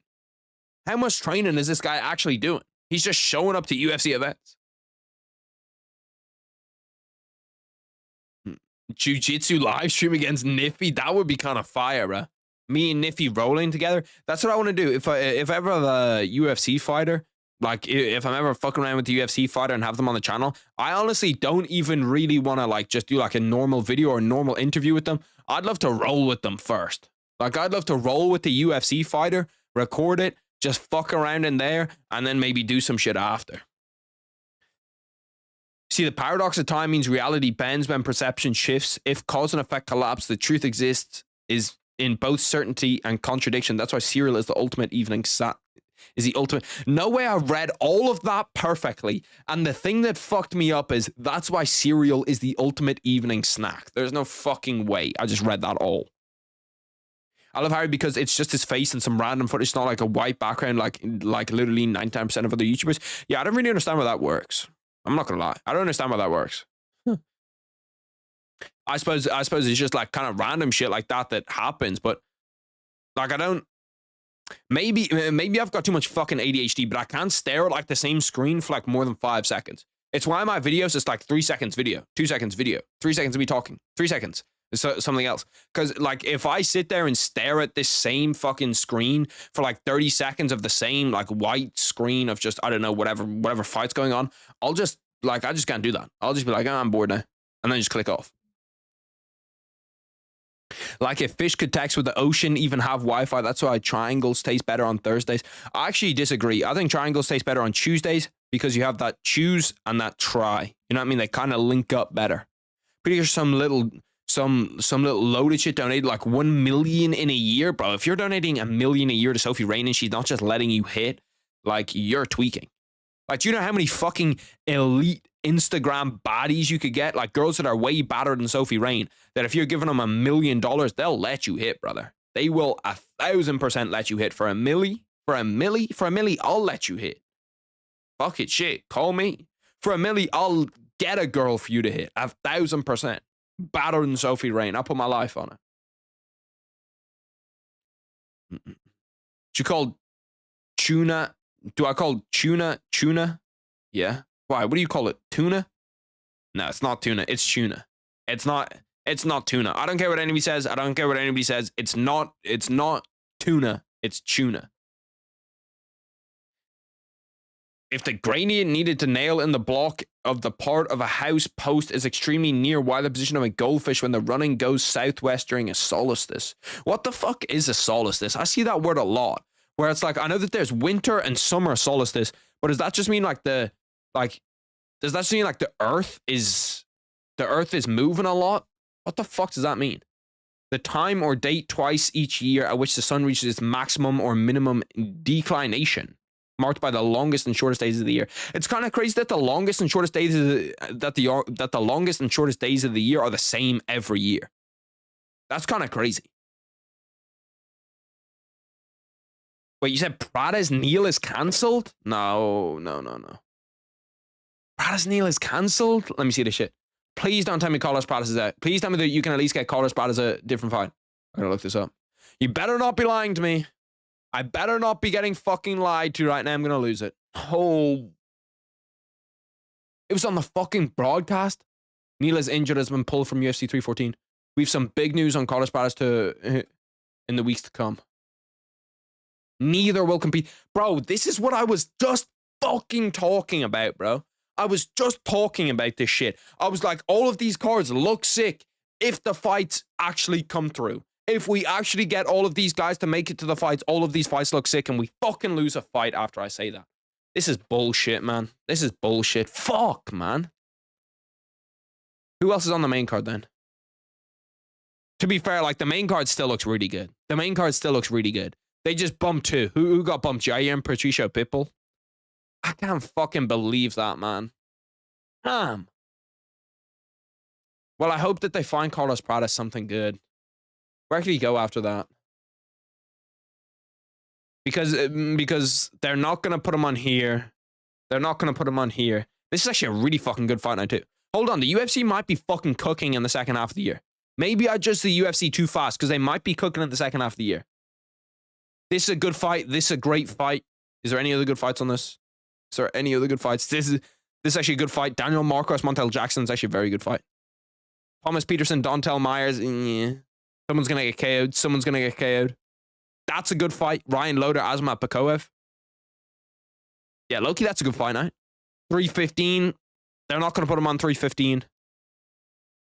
Bro, swap out this main event. Get rid of this fucking main event.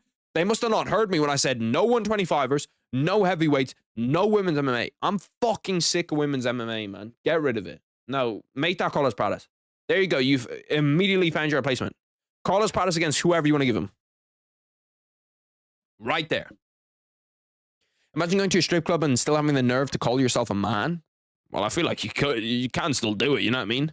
How many people in their life have been to a strip club? Probably a lot. I haven't, but I guess there's a fucking ton of people that have. Strip clubs and see, prostitution is kind of a different thing. Prostitution is kind of crazy.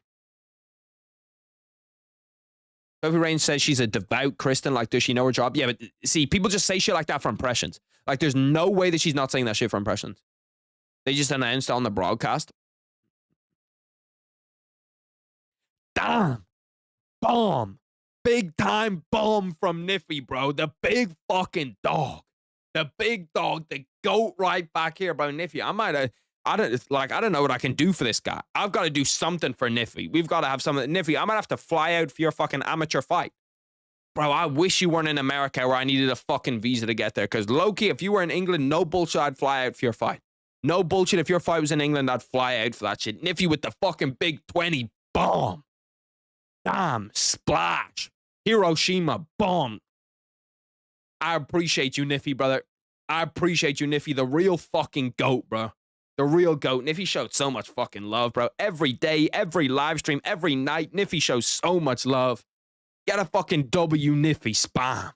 Get a fucking W Niffy spam. I'm gonna spam the shit too. Fuck it. I'm going in there. I'm spamming it as well. Let me pull up my shit so I can actually type in there. Because the other one I can only actually see the chat. Let me pull it up, pull it up, pull it up, pull it up. Where is it? Okay, here we go. It's okay. I feel your support regardless. Niffy, you gotta find me a fucking live stream of your shit, because most of the time it's on. I can actually do it here. Can I copy this shit? I can copy it. Why did it copy MMA Guru's address again? That's not what I'm trying to do. Bro, Niffy, we're gonna make it out to one of your fights. That would actually be kind of sick. If I make it over to Boston, I'm at least gonna time it up with a day where where me and Niffy can get together and I can watch a Niffy fight. Bro, this shit is fucking up, man. I don't know how people copy shit so easily. There we go. Make our text chat in a cool font or color for members. Can you do that? How do I do that? How do I make this shit in a cool color so I can see? Well, I can kind of see all the members anyway because you've all got the geese. Niffy's an oil prince for sure. Shit, Niffy's my oil prince, bro. Niffy's my fucking oil prince. He's one of the realest motherfuckers to ever live. Niffy might be my favorite person on the planet. Niffy, you might have overtaken the rest of my family. The rest of my family don't show me love like Niffy does. Why is it showing me in a smaller thing down here? Oh, it's because I went to go type in my shit. I was like, why am I in picture down the bottom? I'll ask someone, bro, a Niffy fight review would be kind of sick, bro. A Niffy fight review would be kind of sick. That shit would be kind of fire. Would that shit not be fire? A Niffy fight review? That would be kind of fire, bro. That would low-key be pretty fucking hard. Zesty Harry shit. What did I say that was zesty? Alabama Duke. Why is this shit in fucking 480p? Duke, bro, that boy Cooper Flag is a problem, bro. Anytime I watch Cooper Flag, I'm just like, how, like, this guy's legitimately different. Sideways Spaghetti melts into the alphabet while W Niffy does backflips on a floating shoelace powered by quantum elbows and screaming purple clouds. Listen, I don't know what any of that means, but it has W Niffy in it, so it's getting the approval from me. It's getting the approval from me, and I'm saying yes. Anything that includes W Niffy is a yes from me, immediately. Check Discord and show the entire chat what I sent. What did you send? I'm not showing the entire... No, we're not showing the entire chat. I don't even know how that's in my Discord. I don't even know where that screenshot's from, and I don't know why that's in my Discord. I'm also pretty sure, I'm not sure if I'd get banned for that, but I'm definitely not taking the risk on that. Finally, we have the co-main event coming up. Wait, did the clocks just go forward? Why is it 2 a.m.? Was it not just fucking 1 a.m.? Am I fucking bugging? Did the clocks go forward today? It's kind of good, it's kind of bad. Let me look up when do the clocks go forward, because I'm bugging, bro. My shit just went to 2 a.m. Yeah, Sunday, March 30th. Damn, so the clocks just went forward right now, bro. I was tweaking. I was like, what the fuck? How do we just skip an hour? Bro, by the way, this whole skipping an hour shit is absolute bullshit. I don't know why it exists. It just should never exist, man. It just should never exist. I had my quarrel with that last week, though. Why don't you want to show the chat that? Brother, I think it's pretty fucking obvious. If you're in the Discord, you can't see it. I'm not going to delete it, but... Harry, I have an idea for members that maybe you can have them at the end of videos, or they have like a high enough belt they can have a cameo in a vid. Shit, yeah, no, that's what I'm planning on doing. I'm going to do a video at least at some point this month, guaranteed at some point this month, that we're going to do a video where we do... What the fuck am I trying to say? Where we do... Oh, yeah, where we're going to get all the members, and I'm going to get like a hot take from all the members, or a point that they disagree with. I haven't fully ironed it out, but essentially we're going to get all the boys in Discord. They're going to tell me what I disagree with, and we're going to go 30 seconds. I might do it live stream too. Might do it on a live stream where I get all the boys to come into the Discord and just tell me some shit that they don't agree with, and we'll just go through and fucking talk about it. But yeah, no, we're gonna... The members are at the end of every video. Or they're... Well, actually, that's not true. They're at the end of some, they're not at the end of others. I'm going to have the members at the end of every video, and they're going to be in like that bit where I say like sub to all the YouTube shit, which, you know, like, sub to all the YouTube shit. Truly does help me out a ton, push it out to 100 more people. I'm going to have the members pop up at that bit too. I heard on the Forest FA Cup match that the clocks were going forward. Damn, what the fuck? So random. Such a fucking random ass time to hear that that's how you hear that the clocks are going forward. And I don't hear it. I actually wonder who won in the FA Cup today. Crystal Palace won, Nottingham Forest won, Nottingham Forest in a semi-final. Nottingham Forest and Crystal Palace, one of those, well, no, actually, not 100% sure that one of those makes it through to an FA Cup final. This fight has begun, though. Let me go over here. Let me fix timer. Because this fight actually should be decent. This fight should be decent. Should be okay. Where debate streams are lit, I'm thinking that debate streams could be fire. I'm thinking if I need to advertise, or not advertise it properly, but I need to like give the boys a bit of notice so we can all hop in the Discord so everybody can like make time for it. But I think that some debate streams would be low-key heat. I think that the debate streams would be low-key heat. Get all the boys, because there's a lot of people that disagree with my opinions. There's a ton of people that disagree with my opinions. And some of that needs to be ironed out, because I feel like a lot of people are wrong. A lot of people like to talk a lot of shit. Let's see if they talk shit in person too, or not in person, but at least over the mic. Let's see if they talk shit. I need to go to my house so I can buy that 5 dogs aren't enough to starve a Russian polar bear if that's how math is learned. That is how math is learned. Most of the time we do it with apples. If you do it with dogs and polar bears, it does make sense though. Lock in for Drew Dober masterclass. I think that, oh, he got dropped literally as you said that. Oh, he's hurt. Oh, he's hurt badly. He's out. He's out. He's out. He's out. He's out. He's out. He's out. He's out. He's out. He's out. He's out. Stop the fight. Stop the fight. Why did that take him so fucking long? Another round 1 finish, man? Holy fuck. Bro, he doesn't even realize that the fight's over. Brother, Drew Dober, you are finito, brother. Bro, literally as I was reading, log in for Drew Dober masterclass, he gets dropped and finished. That's fucking crazy timing, bro. That's crazy fucking timing. Literally, as I look over and read lock in for Drew Dober masterclass, that's fucking crazy, bro. That's comedy. Drew Dober thought the fight was still going. Yeah, he stood back up like, I don't know what he was thinking in that moment. He thought that the fight was getting stood up or something. Bang, super nice 1-2 right hand. Bro, I thought that he was out before that, to be honest. I thought that stoppage was late. He's just getting clubbed back of the head while he holds onto a single leg. Yeah, you can't do that. You can't do that. See, like, even right there, you can't be annoyed if you're Drew Dober, because you've got to show some signs of life. You can't just take 40 punches to the head and then be annoyed with the stoppage. My timing is so cursed. Yeah, your timing was dead-ass cursed as fuck there, bro. He literally got dropped as I was saying it, bro. Bro, low-key, I complain about fight nights. I complain about shitty fight nights. Mexico's got a banger. Mexico's got a banger, bro. Mexico's dead-ass got a banger. He gets up and he thinks that they're still fighting, bro. He goes there. He goes there and he tries to get back up and fight him, bro. That's crazy. What a start. What a start for the boys. Bro, I feel like all the Mexicans have been fucking cooking on this card. Big Niffy with the fucking 20 bomb once more, man.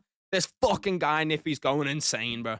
This guy Niffy is literally going insane. This guy's one of the greatest I've ever seen. There is nobody on the planet that is quite like fucking Niffy NITM, bro. I can't believe it. This guy just comes through time after time after time after time. You've never seen anybody like Niffy, bro. You've never seen anybody like Niffy. Jesus. Jesus. Literally the GOAT. Literally the greatest of all time. Niffy, you know what I'm going to do for you? You know what I'm going to do for you, Niffy? This is something that I only see in OnlyFans girl streams, and I hope it comes off my head. But if it doesn't come off my head, I'm going to have to say that it's whatever. I'm going to write Niffy's name on my forehead. I need to write it in the right way. I need to find my marker, actually. Do I have my marker? It's pronounced like Niffy Nittum. Niffy Nittum. Okay, yeah, I get it now. I get it now. I understand it now. I understand it now. You'll see me lock in. Won't make that mistake again. I need to find a marker. Is there a marker in my room? I think that there's only a permanent marker in my room, and that could be dodgy. If I can find the permanent marker, I'll do it. If it's in eye shot, I'll do it, bro. Draw a goat next to Niffy's name on the whiteboard. It's already there. Goat. Goat with the little up arrow to Niffy's name.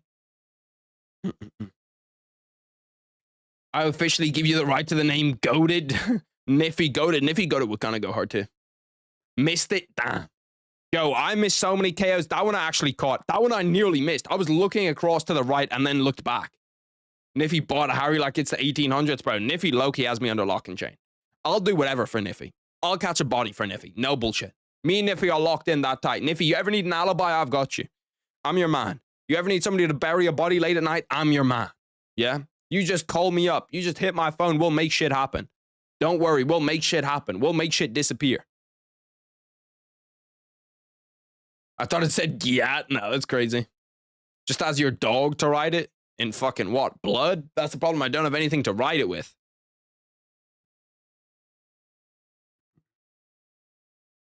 Tiny Finn goes hard.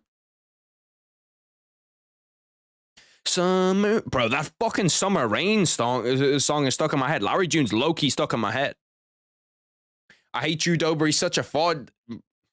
Saying Drew Dober masterclass only for him to get KO'd was one of the funniest moments ever. That was low-key one of the funniest moments ever. I'm winning 3 on this bets. Hate this card, but W Niffy, bro, fucking Niffy's one of the greatest. It's hard to bet on fight nights, man. It's hard to bet on fight nights. It's not easy. Not easy to bet on fight nights. That's why I only with fight nights really bet on people like that I know. You know what I mean? Like if there's someone that I've ever trained with or somebody or a fighter that I really love, I'll bet on them. But apart from that, like we're not really betting on a lot of shit on fight nights just because it's 50-50 as fuck. Like fight nights are just a dodgy thing in general to bet on. Everybody in here loves Niffy. How could you fucking not love Niffy? How could you literally not love the guy? The guy is one of the greatest humans to ever fucking exist. Like, I genuinely put him up there. You've got Gandhi, you've got Cody Garbrandt, you've got Jesus himself, and then you might have Niffy right up there. Like, Niffy's on that bracket. He's one of those fucking guys. Harry1of1 low-key looks like Danny Arons, that British FIFA YouTuber. I'm not sure if I should take that as a diss or a compliment, so I'm going to take it as a diss. Gonna take it as a diss. I wish I could give Niffy his black belt right now. We could, like, I wish I could go full Mac Dojo and just give Niffy his black belt. I can't do it, but I wish I fucking could. Just know that. I love this translator, bro. A good translator low-key helps with the post-fight interviews, especially when they put a bit of fucking emotion into it. What a performance. Bro, we've had some performances on this card. Now we have Brandon Moreno getting ready to walk out. Bro, the card's actually finishing. The card could actually potentially finish on time. It could actually finish when they say it's going to finish. If the son's dog was Niffy, then Harry wouldn't have 40. Don't know what it means. Don't understand it. Close to something that feels like a diss towards me and the sons. LeVar Ball is a top 3 human being of all time. LeVar Ball's probably up there too. LeVar Ball does come down a little bit though, because he only has 1 foot. If you only have 1 foot, it's tough to put you up there with those other guys. Those other guys can walk. Jesus can walk on water. LeVar Ball can't walk without crutches. You know what I mean? Like, it's tough to put those guys in the same bracket. Really tough to put those guys in the same bracket. Don't forget Bruce Buffer. I feel like this is such a rogue comment. I feel like Bruce Buffer is going to be the next one to get like a sexual assault case. Feel like it could happen. Like after Impractical Jokers, I feel like it could be Bruce Buffer. He just seems like I know that he's out there. We know that he's out there cracking shit. We know that Bruce Buffer does not give a fuck, bro. He's trying to get with those ring girls. He's trying to get with any baddie he sees at the UFC. Do you reckon as soon as Bruce... Do you reckon when Bruce Buffer's going in to close the deal, you know what I mean? When he has the girl right there standing in front of him, he busts out a, "It's time." He must hit that, right? He must.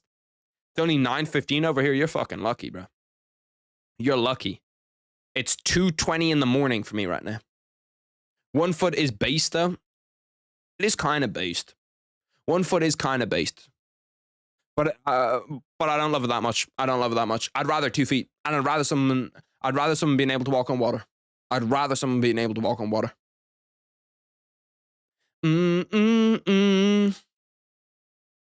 Shout out all the fucking boys for being in here, making the fucking fight night worth it too. Like, fight nights literally would not even be worth watching if it wasn't for the boys. It's me, it's the boys, it's Niffy, it's Triple Threat, it's Amir, it's Project. It's all of the fucking boys in here all at fucking once, all showing love that makes these fight nights actually fucking worth it. Them cutting off Bruce's mic pissed me off. Oh, when he announced the wrong winner, that was funny as fuck earlier, bro. When he announces the wrong winner and the guy's just confused as fuck.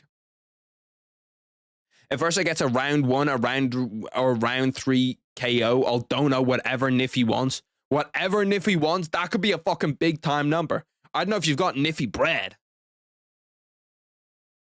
W, my father, even though he threw away all my weeding tabs. Damn, that's tough. That's tough.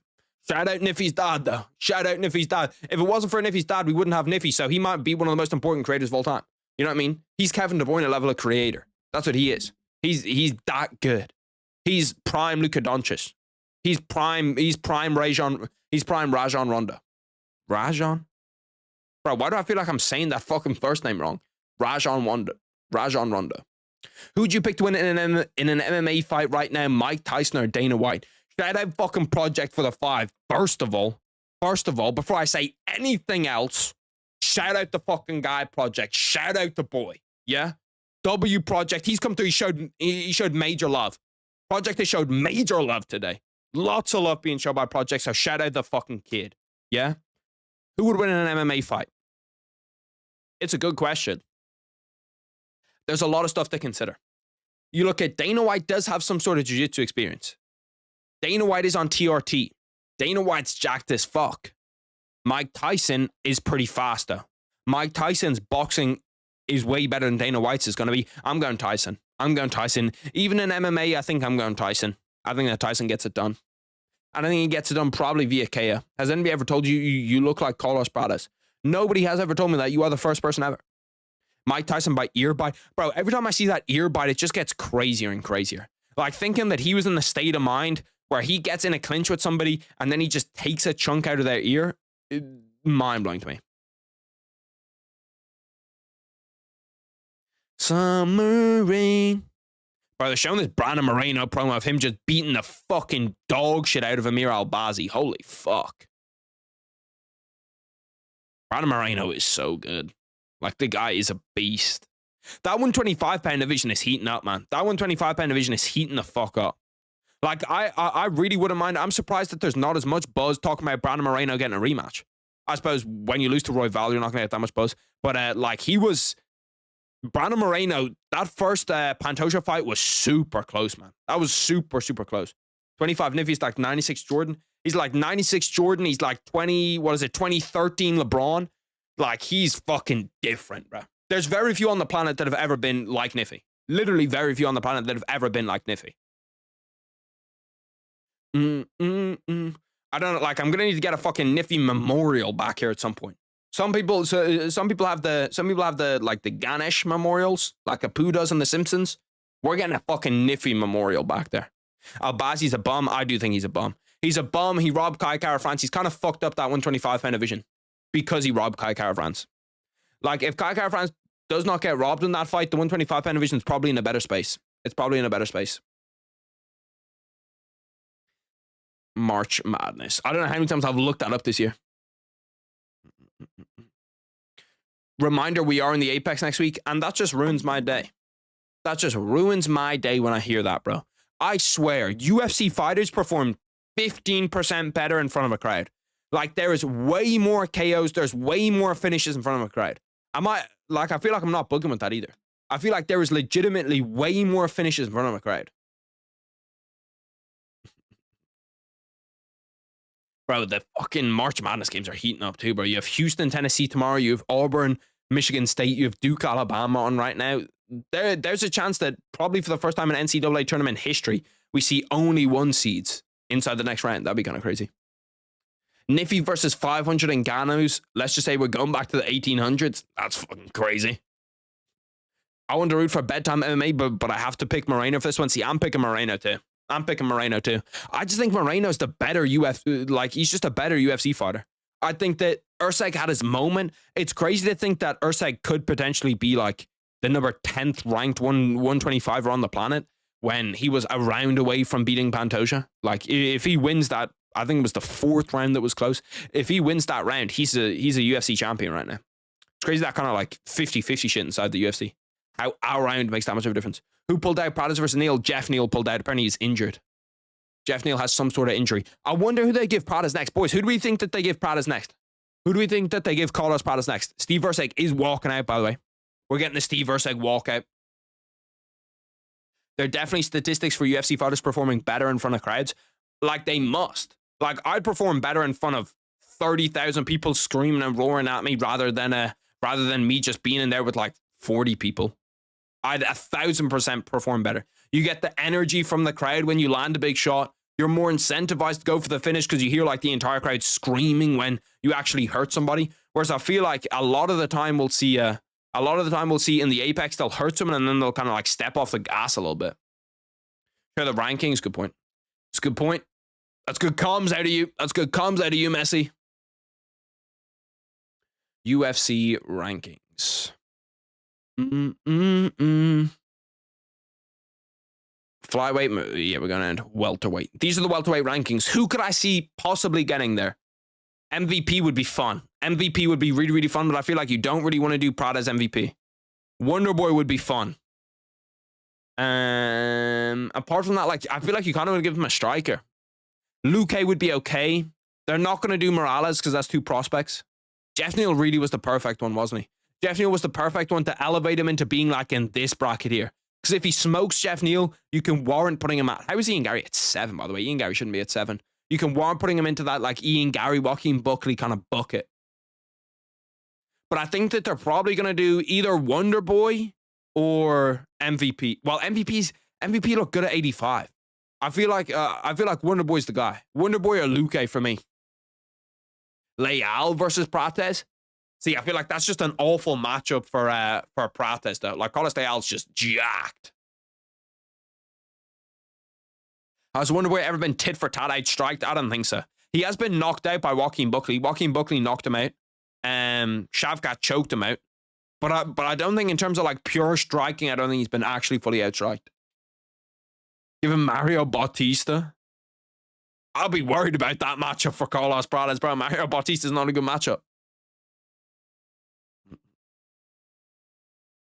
Prates for Colby. I just feel like I want Colby to retire at this point, honestly. I don't think Colby can give anything more to the UFC, and I don't think anybody really wants to see Colby in the UFC anymore. Like, he's just not that fun to watch. Brandon Moreno walking out. Final fight of the night, main event. A UFC event that actually starts on time. And we've had all bangers before this. Maybe. There's a chance that we see a round 1 finish in this too. A round 1 finish in a 125-pound fight seems like a pipe dream, though. Put him against Fakhretdinov. Rinat must pay for what the judges did against the other Carlos. But a little Carlos redemption. Carlos Palace goes in and fills and does what Carlos de Al couldn't do. Go out there and finish Rinat. Even though I'm pretty sure Carlos de Al did beat him. Carlos de Al in drug testing, though. I'm not sure if he's going to look as good now that he's being drug tested. When Moreno won the belt, it was so wholesome. It was actually pretty wholesome. Watch him win the belt. Like, Brandon Moreno's just one of those guys you just think he's just a fucking nice guy. I love the way that they built that UFC PI in Mexico when they had all those Mexican champions and they all lost. They had Alexa Grasso, they had Moreno, and they had Yair, and then they just all simultaneously lost. One after the other. Yair was interim too, so that was kind of fraudulent. After main event, can you stay live for like an extra 30 minutes? I gotta see, because I gotta be up kind of early tomorrow. Like early for me. I have to be up. It's currently 2:30 in the morning for me. It depends how long this goes. Because I have to be up at like 11:30. Did you see Leal versus Moreno round 1 TKO? I did see that, but that's like a gimme for Carlos Leal. You know what I mean? That's like a gimme for Carlos Leal. That's a different level to Rinat. I feel like the difference between Rinat and Alex Moreno is completely different. He did look good in that fight, though. He did look good in that fight. Darren Till was actually such a good striker. So sucks how the UFC fucked him over. His grappling was just god-awful. He had zero discipline, zero motivation. Yeah, I feel like he kind of fucked himself over, too. Like, if you've got no discipline or motivation, it's kind of hard for UFC fans to, like, love you. You know what I mean? I feel like the guys that UFC fans love are, like, those hard workers. People, like, get it out the mud. Imagine having 3 champs to 0 within almost a year. Yeah, it's tough, bro. Like, it's tough for Mexican MMA. You go from, like, the pinnacle of your sport to all of a sudden everybody's just dog shit again.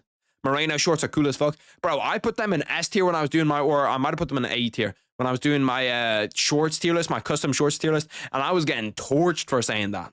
Who do I have, Crawford or Canelo? Give me Canelo, he's just too big. I think the Canelo's just too big. I think the fight will be pretty close for the first few rounds, though, until Canelo manages to wear him down.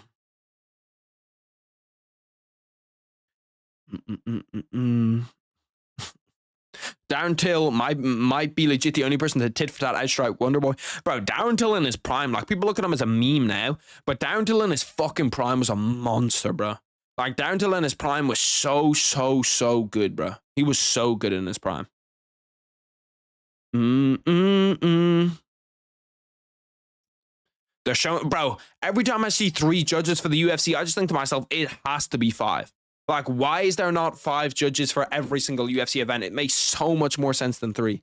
Sal Diamato and Chris Lee are judging for this, bro. Like, you know it's bad when you recognize a judge's name. They literally only ever show the judges' names right there. That's the only time when they show them. When you start recognizing judges' names because they have shitty decisions, that's when you know that a judge is terrible. Because you should literally recognize 0 judges' names. Like, referees, it makes a little bit more sense. You see referees before every fight. Judges, you literally only see for the main event.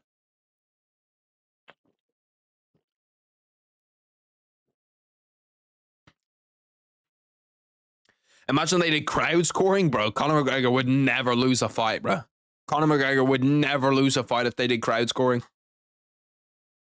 I think that they just need like 7 judges, though. Just have like 7 or 9 judges, and I think you literally won't get them wrong.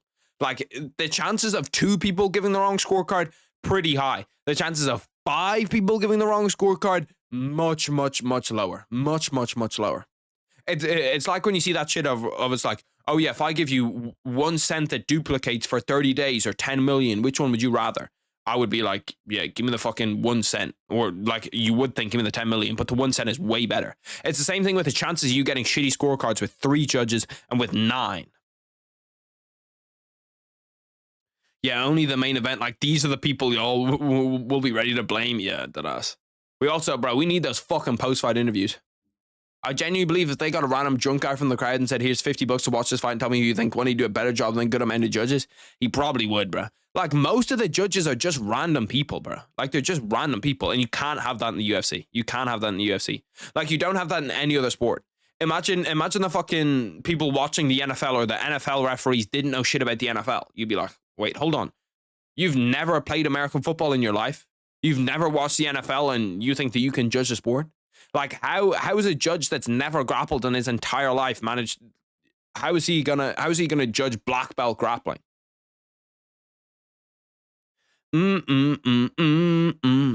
Crawford put on a lot of size. I've seen plus lighter man's skill. He has put on a lot of size, but he hasn't put on enough size. Like Canelo's gonna walk in there like 190. Crawford might walk in there like 175. You know what I mean, or 172 or something. Like he's not gonna be big enough for it to actually make a huge difference. They're showing this girl at that Duke, Alabama game. She is fucking unbelievably good looking. Like 10 out of 10. But I need to get in some of these, like these American colleges just have the best looking girls you've ever seen. Like they're just panning to 10 after 10 after 10 after 10 after 10. Main event's about to start. Let me get timer ready. Let me get everything ready so we can be fully locked in from when this begins. Where is timer? Here it is. The fight has begun. Main event has begun. Steve Erceg, Brandon Moreno. Lock the fuck in, boys. Lock the fuck in. Brandon Moreno is such a weird style because he comes out like super nonchalant. I say that after he throws a fucking flying overhand, like a huge looping hook to start the fight. He throws it again. That one landed right on Steve Erceg. Currently, Steve Erceg is the number 8th ranked guy in the division. I thought that he would have been higher than that. I thought he would have been probably around like 5 or 6. Like he should be probably higher than Tatsuya Taira's ranked. 4 minutes 20 left inside round 1. Although all those 125-pound rankings are kind of weird because you have Kai Sakura is also like the 15th best guy in the division. It should be an interesting striking battle. It should be kind of back and forth. I'd really expect this to go to decision. I don't expect any big punch to land in pretty much this entire thing. But I expect for this to be a good fight, kind of back and forth fight. 3 minutes 55. So 1 minute into the fight, Moreno's probably doing the better work right now. He's looking to just like get that entry punch. He doesn't to explode. That's such a nice shot. A beautiful liver shot by Brandon Moreno there. And he kicks low there too. He's going to do that all fight. He's going to go low, low, low, come up high. He's got this weird style with his hands down as well. Nice uppercut by Steve Erceg. Does a good job at splitting Brandon Moreno's guard. Brandon Moreno looks composed, though. He looks ready. He looks calm. He's kind of got that distance set up, too. You know when you're like just slipping out of the way of jabs by like an inch that you've got your distance locked in.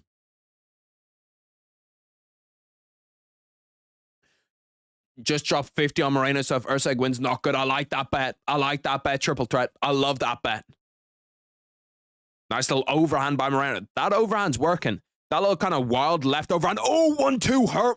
Hurt Steve Erceg. Hurt Steve Erceg. Had him stumbling. Moreno, this is the time. This is the time. Push the pace a little bit. Push the pace a little bit. See if he's okay. See if he's okay. I hate when people do this, man. I hate when people step back after you hurt him. When you hurt him, start to push. Start to push the pace a little bit. Start to see if we can really get after him here. Oh, bro, he's landing. He's landing. This one might not go all 5. I said that I think that this one's going to go to decision. It might not go to decision. Brandon Moreno's counter punching looks slick, man. Nice right hand by him. Same right hand that Steve Erceg got caught by Kai France with. That kind of right hand over the top of his jab. It's obviously something that they're looking at, bro. When they get to the inside, Brandon Moreno looks dangerous. Brandon Moreno looks like a dangerous man when they get to the inside. 3 minutes into the fight. Pretty much all Brandon Moreno so far. My stream is so behind, I bought the stream back like a minute. Damn. 2 minutes left inside round 1. Erceg has done a good job of just recomposing himself. He keeps on trying to throw that jab out. He just needs to not get lazy with it, because if he gets lazy and that arm doesn't come back up to his head, he's going to get clipped over the top. Same way that Kai Kara-France knocked him out. Same way that pretty much everybody's knocked him out. You can see that Moreno's trying to get him to drop his hands low. He goes to the body and then comes up high. Bro, when he pins him in, he's dangerous, man. When he starts to close that distance, he's landing heavy shots. 1 minute 25 left in round 1.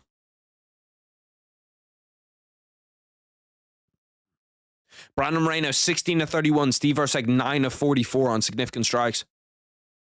Pretty much all Brandon Moreno so far. His head movement looks good too. Brandon Moreno is one of the only UFC fighters that actually uses head movement. A lot of them don't, because technically you could lean left and lean into a kick. That left hook over the top of Steve Erceg's jabs, legit landing it fucking like every single time he throws it, that lands. I'm at like 2:30 round one. Damn, you're far as fuck behind. You're far as fuck behind. Shout out ESPN for actually coming through and being ahead of somebody for once. Or not ESPN, TNT, but shout out the legit stream being ahead of somebody for once. All I get is people saying I'm so far behind. Another nice right hand by Brandon Moreno. 30 seconds left in round one. 25 seconds left in round one. Kind of wild from Brandon Moreno there. If he swings like that, that's too wild. He could get caught with the counter right hand. I just don't think that Steve Erceg has Brandon Moreno's respect yet. So I think that Brandon Moreno is going to throw a shitload. He's just going to throw everything into his punches until Steve Erceg actually manages to get his respect. 5 seconds left in round one. All Brandon Moreno first round. All Brandon Moreno first round. No bullshit. All Brandon Moreno first round. That's 10-9 Brandon Moreno. 10-9 Brandon Moreno. Bro, I'm on ESPN. What the fuck is happening?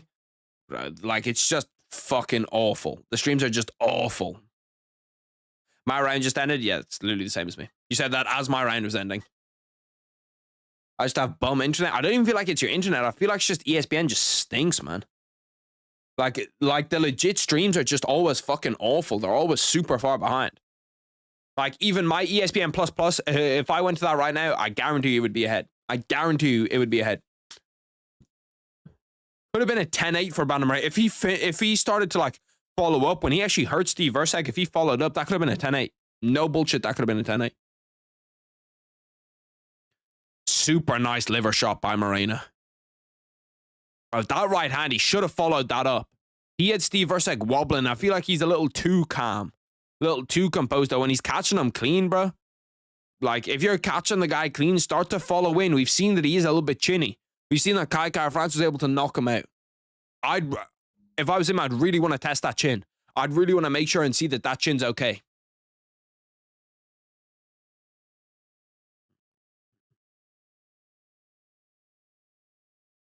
Four minutes 50. Round two has begun. Let me get timer ready. We're at 4-4-4-0. Nice head kick by Steve Erceg. That one just about got blocked, but that was some nice variance from Steve Erceg. See if he can come into this a little bit more. Bro, that, like, the right hand, that left hook combination from Brandon Moreno is landing constantly. That's landing constantly. The thing is, Steve Erceg's chin does look good because he's getting hit a little bit, you know what I mean? He's getting hit with clean shots and he's still staying up. Maybe Kai France just has otherworldly power that we don't know about. Round one just ended, ESPN, you bum. Yeah, that's fucking crazy. You're like 2 minutes behind. Ooh, that was a nice little setup for that knee from Steve Erceg. It didn't land, but I love the setup. Steve Erceg kind of slowly but surely starting to download information. Maybe we can see him in the second round come through and start to, you know, land more, get the counters going. Start getting Brandon Moreno to respect him that little bit more. Nice leg kick by Brandon Moreno. Does a good job of faking high, going low. Another time, he's doing it. He's setting something up with that. 3 minutes 25 left in round two. First wrestling. I thought we were going to get our first scramble. It looked like the Steve Erceg was shooting there. I was about to say first little wrestling entanglement that we're going to see, but no. Pretty much been all striking, all stand-up so far. Steve Erceg, there's real problems for him. If you can't beat Brandon Moreno, there's real questions for him, especially if you're just standing up the entire time. Like, I don't think he's ever going to be able to do it at that elite level. Oh, damn, that was a super nice right hand by Steve Erceg. Didn't even rock Moreno. Moreno's chin is solid as fuck, man. Because that didn't even rock him. And that was a nice left hook, bro. Nice left hook into a right hand on the way in. Steve Erceg stepped into that to kind of get away from Brandon Moreno's big looping overhand. Erceg's doing a good job of adjusting in the second round. Adjusting to what Brandon Moreno showed him. Halfway through the second. This one's been a lot more Steve Erceg. It's been a lot more Steve Erceg in the second round. Brandon Moreno still landed. He still had his moments, but Steve Erceg's definitely done better the second round.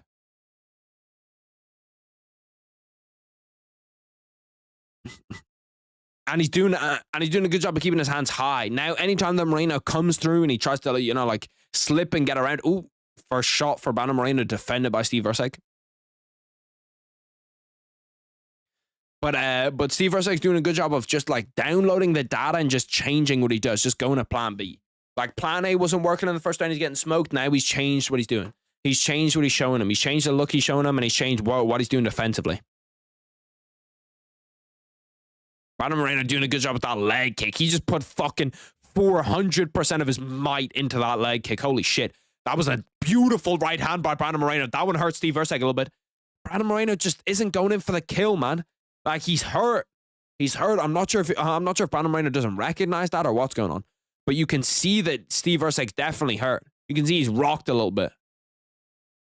Brandon going for the kill, bro. Seems like Brandon seems like somebody who's had his chin cracked or something. You know what I mean? I know he hasn't, but he seems like somebody that has his chin cracked where he hurts him and he's just afraid of getting caught coming in. Like, that shouldn't be your biggest worry. You're hurting him.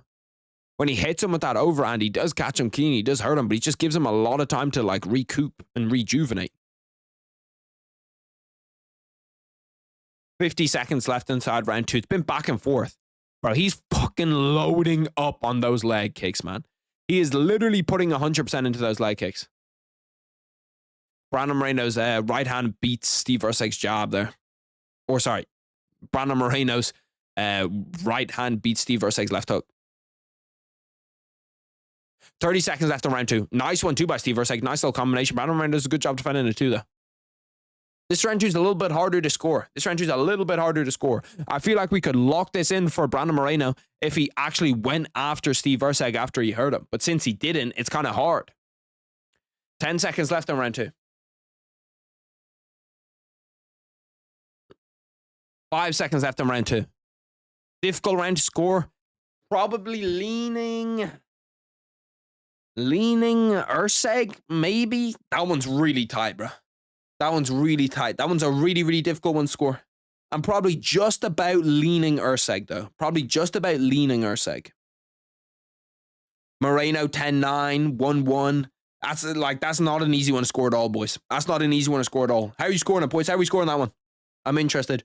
Round could go either way. I think round 1, but I think 1-1, but round 2 was closer. 1-1, 100% the betting odds say it too, really. 1-1 or 2-0. I think it's probably 1-1. It's probably 1-1. That's a very close round, though. Like, that's an incredibly close round. I could see that one being 2-0. I think that Brandon Moreno's big mistake was not following in, man. He hurt him bad. Like, he hurt him bad, had him full on stumbling, and then it was that shot right there. That was beautiful from Steve Erceg. Came in with the right hand and then hit him with the left hook.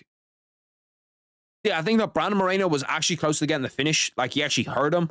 But I think that Steve Erceg probably did better throughout the round.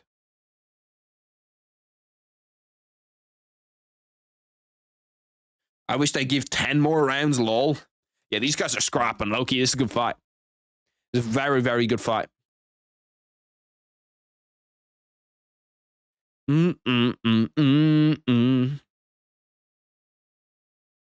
Moreno doing a good job just sticking that jab out. See, now we get to see the adjustment. Because we saw Brandon Moreno win that first round. Then Steve Erceg kind of adjusted, probably won that second round. Now Brandon Moreno going into the third round. Is Brandon Moreno going to be able to adjust to what Steve Erceg was doing? So it's like that chess match of back and forth, back and forth, back and forth, back and forth. I'd love to see Brandon Moreno shoot a little bit here too. Just so it's even like in Steve Erceg's head, like, okay, fuck, I can't get taken down either. Get him to drop his hands a little bit lower. Get him to start biting on some of those shots.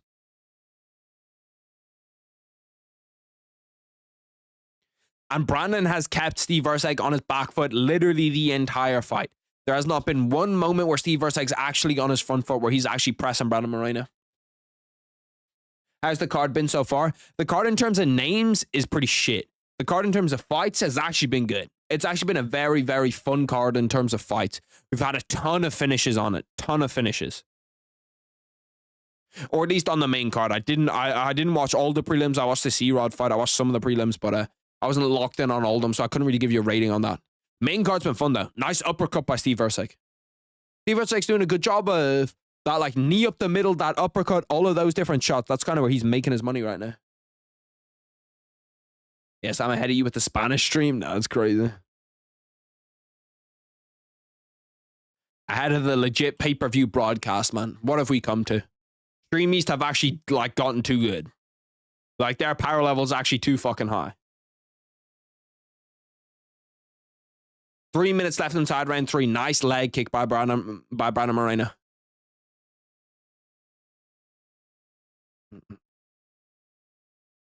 Steve Erceg, once again, like, he's just not... He has moments. He might have, like, one moment around where you think, oh, you landed something clean there. Oh, you landed something nice there. But he's just not doing enough to, like, kind of win you over bit by bit by bit. Like, I wonder how many strikes he's thrown that round. It can't be that many. Seems like Brandon Moreno is just completely controlling, like, the pace of the fight. So much better than last week for sure. Yeah, it's 10 times better than last week. Last week was tough, man. Like, last week was actually tough to watch. I'm not trolling. Last week was actually a tough UFC card to fucking get through. I did miss round 2. What happened? Round 2 was close. Steve Erceg came into the fight a lot. Probably leaning Steve Erceg at an unbelievably close round, though. Could see it go either way. Could even see it go Brandon Moreno's way just because of the crowd. Just because you're in Mexico. This round, I'm probably leaning... We're about halfway through, just over halfway through. I'm probably leaning Brandon Moreno for this round. He's doing a good job with his jab. He's doing a good job of staying busy, staying active. Like, I feel like Steve Erceg's just not active enough. He's just not doing enough. Nearly slips off his feet throwing that, Steve Erceg. 1 minute 40 left inside round 3. Been a decent fight so far. We're almost halfway through the fight. Or actually, we're above halfway through the fight. It's been a good fight so far. It hasn't been like that kind of super intense, fun finishes that we've had in the other fights, but it's been a good striking battle. I feel like if Brandon Moreno actually wanted to get a finish and he pushed a little bit more, we could have seen a finish in this fight. What happens is that my Wi-Fi stopped connecting and I went back and forth with like a few minutes and accumulated overtime from watching. Oh, fuck, that sucks. When you're watching something you're not actually live, you think you are.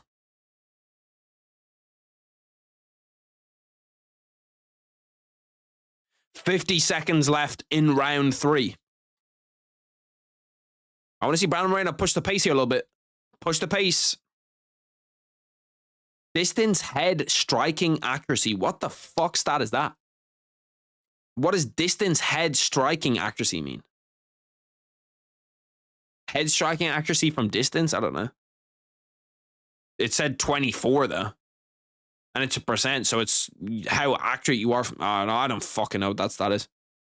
20 seconds left in round 3. Once again, Brandon Moreno controlling the pace. Controlling the pace of the fight, pushing forward. He's landing his jab. He's backing Steve Erceg up quite a bit. We're probably not going to see, like, as we get to the 4th or the 5th, I'm getting more and more confident that we're not going to see a finish in this fight, even though Brandon Moreno is ripping when he gets the chance. But I feel like Brandon Moreno should be coasting towards what could be a win. Steve Erceg needs to change something up. He needs to change something up. They're the close rounds that if you're Steve Erceg, you need to win. 3-0 Moreno. Yeah, I have it as 2-1 Moreno, but I could really see that. I could really see 3-0 Moreno. Honestly, I could.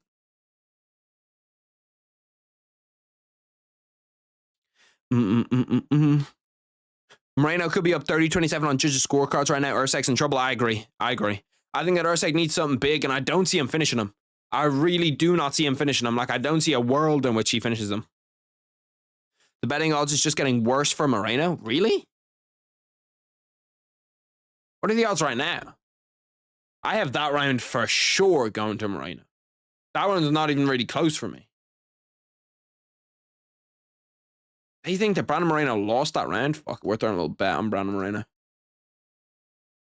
20 to return, 30. I'll make €10 for watching this fight. I'll make €10 for watching this fight. Fuck it, why not? Our card. So let's do 20. Hopefully the odds haven't changed. Don't change. Let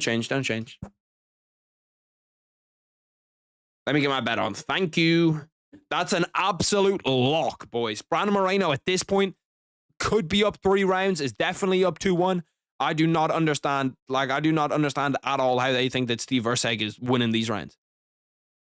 They must think that, I don't know, maybe the third one was close.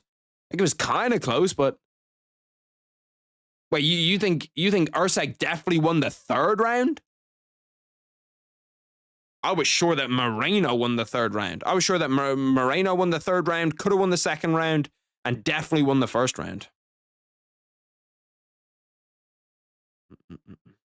This could be one where we get just a whole bunch of different people with a bunch of different opinions.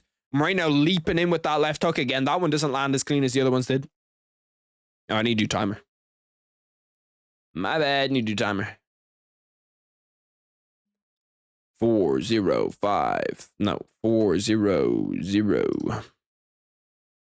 I said summer rain. 29-28 Moreno after 3. Momentum is Erceg. 2-1 Moreno. Wait, so that guy said Moreno's with Erceg, or Momentum's with Erceg? I think you're fucking tweaking. 3 minutes 40 left inside round 4. Brandon Moreno once again imposing his will. Nice 1-2 by Steve Erceg there. Doesn't really land clean either. Another 1-2 lands on the gloves of Moreno. Moreno, that's a wild overhand. Moreno kind of struggling to find his distance. He's not landing as much in this round 4 as he was in the past. I have 160 on Moreno. I don't mind that bet. 160 on Moreno, no membership. I see it. I see what we're doing here. 3 minutes 9 seconds left in round 4. Nice overhand by Moreno. That one landed pretty clean. That one landed pretty clean.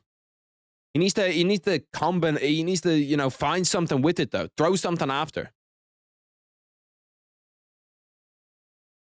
I honestly would not hate a shot here either. I would not hate a shot here either. Wrestle a little bit. Let's see some wrestling. Just even to keep him honest about it. Nice right hand by Moreno. Nice teep by Steve Erceg. It's a nice left hook by Brandon Moreno as soon as he gets to the inside. Good defense too. Nice uppercut up the middle. Brandon Moreno is doing a good job of getting away from these punches. He's showing good strike and defense right now. Seems like the one that's got more finishing power. It seems like the one that's more likely to get a finish right here is Brandon Moreno. 2 minutes 15 left inside round 4.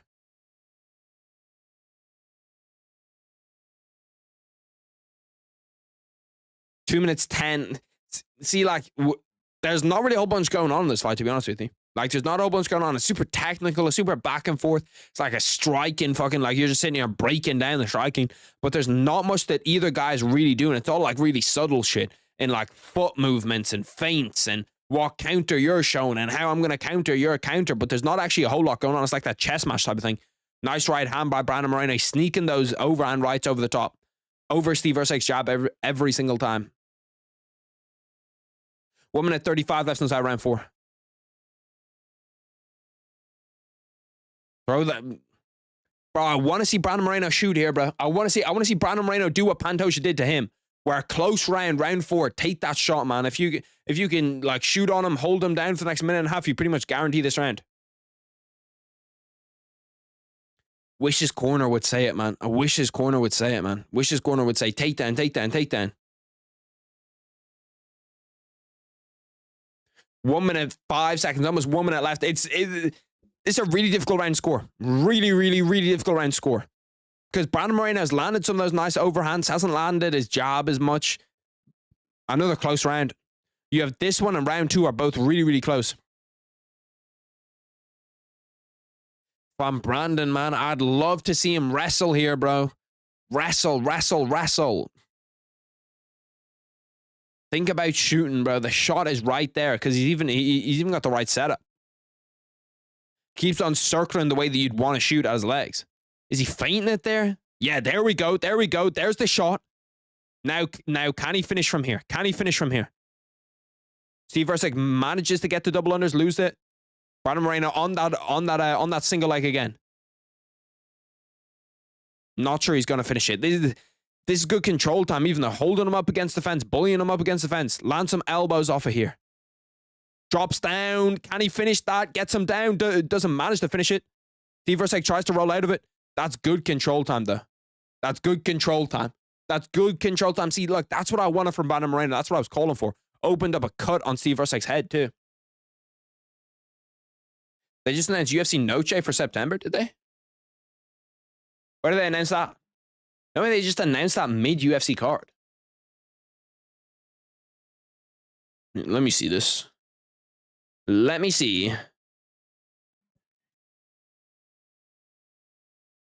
Bro, what the fuck? I just muted some random person on fucking Twitter with like some random ass shortcut. UFC Noche. Let's Google this shit. Oh shit, they did. Saturday, September 13th. That was an hour ago that they announced another Noche UFC. I wonder where it's going to be at. Is it going to be actually in Mexico? Is it going to be actually, or is it going to be in the Sphere again? I don't know what they're going to do. Oh, Arena Guadalajara. So it's in Guadalajara, Mexico. A pay-per-view in Mexico is kind of cool. Don't get to see that many international pay-per-views. I wonder who's going to be on that, though. It's probably going to be... Who's going to be the main event of a UFC Mexico? It's a weird one. 4 minutes 50. We're into the last round. Probably 3-1 Moreno. Not 100% on it. It's probably 3-1 Moreno. Think that there's an argument for Steve Erceg 2-2. I don't really have an argument for anything more than that. Don't really have an argument for anything more than that. Erceg's a minus 650 favorite. Is he actually? If he is, I'm throwing a fucking hundo on Moreno. I'm throwing 100 on Moreno as a big favorite. Okay. I was about to say, I'm throwing a bag. 4 minutes 10 left in this round 5. Brandon Moreno just kind of poking that jab out. Brandon Moreno doesn't really need to rush. Unless the judges just fuck it up and don't have the correct scorecards here, I think that Brandon Moreno is more than likely okay to just hold out here, as long as he doesn't get 10-8'd. For my bet, draw is actually a no bet too, so I'm okay even if it's a draw. Bro, there's a guy in the background that looks like fucking Dana White and isn't Dana White, but he literally looks exactly fucking like him. Because Dana would obviously sit beside Hunter Campbell. This guy's like on the opposite side. He's a bodyguard or something, but I promise you, the guy's a 1-for-1 replica of Dana White. Who do I think will headline the UFC Mexico pay-per-view? I don't know, man. Maybe Sean O'Malley. Long time out for Sean O'Malley, though. It's a long time out for Sean O'Malley. I really don't know.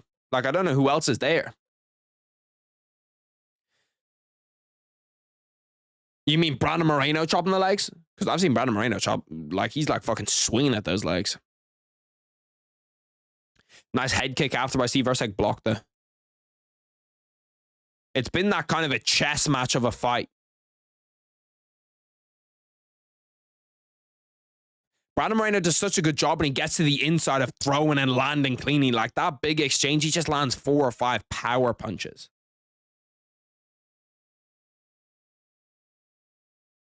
Giving this to Erceg so far, yeah. 2 minutes 25 left inside round 5.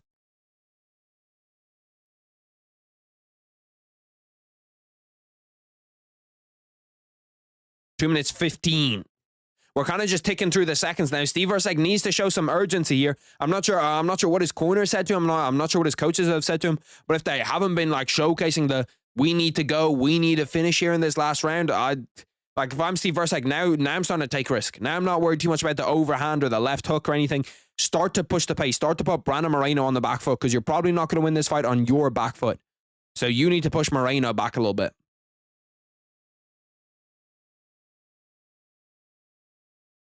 Like, Steve Erceg just doesn't have finishing potential. You know what I mean? Like, he just doesn't have that finishing threat. Like, at least with Brandon Moreno, if we were in this spot right now, I could be like, if he lands a big overhand, he could rock him. He could do something. Like, Steve Erceg's landed, he's had maybe one moment in this fight where you could even think about him rocking somebody. He just doesn't throw enough shit, man. Like, he just doesn't really do anything. Henry Cejudo should be in the cards just for the reaction. I think it's far off, man. I keep saying Erceg instead of Moreno. I do the same shit all the time, bro. Trust me. Even in fucking videos, I won't realize it. I'll just say the same thing. 1 minute left inside the 5th round. Brandon Moreno looks like he's kind of cruising towards a victory here. Maybe the judges rob him. That's a takedown too. So with a takedown as well, yeah, Brandon Moreno's in a good spot, man. Brandon Moreno's in a really good spot to win this shit. Even if the judges weren't going to give him 2 of those rounds that I thought were close that he possibly could have got. Like, this could be 50-45. It could be. I wouldn't hate 50-45. 49-46 is probably going to be my scorecard if Brandon Moreno can manage to hold him down in this spot. Steve Erceg can recover guard from here, though. If he swims his shoulders back a little bit while keeping that weight on Brandon Moreno's neck. As says, right now he's looking for a finish, so he's looking to sync up a triangle or something. He's not going to be able to sync up a triangle, though. I don't even know really what he's trying here. If I was him, I'm bringing that leg out. Try get a omoplata. Try get something. Try just fire up last something. Hail Mary, 10 seconds. Throw up a fucking, I don't know, boogie choke. Literally anything. 5 seconds left. Brandon Moreno gets it done. Dominant performance. Good performance. Wouldn't say it was the best fight ever. Wasn't a bad fight. Could be 50-45. Could be 49-46. 49-46 is my scorecard. At worst, you have it at 48-47. At the very, very worst, you have it as 48-47. I said, summer rain. Bro, I can't believe that we lost Jeff Neal against Carlos Pradas. That fucking stinks.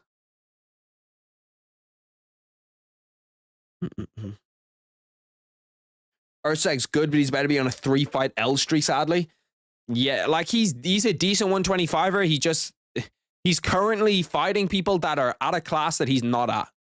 You know what I mean? Like, he's not one of those guys. He's just not one of those guys. And they're kind of putting him into a place that he doesn't deserve to be in.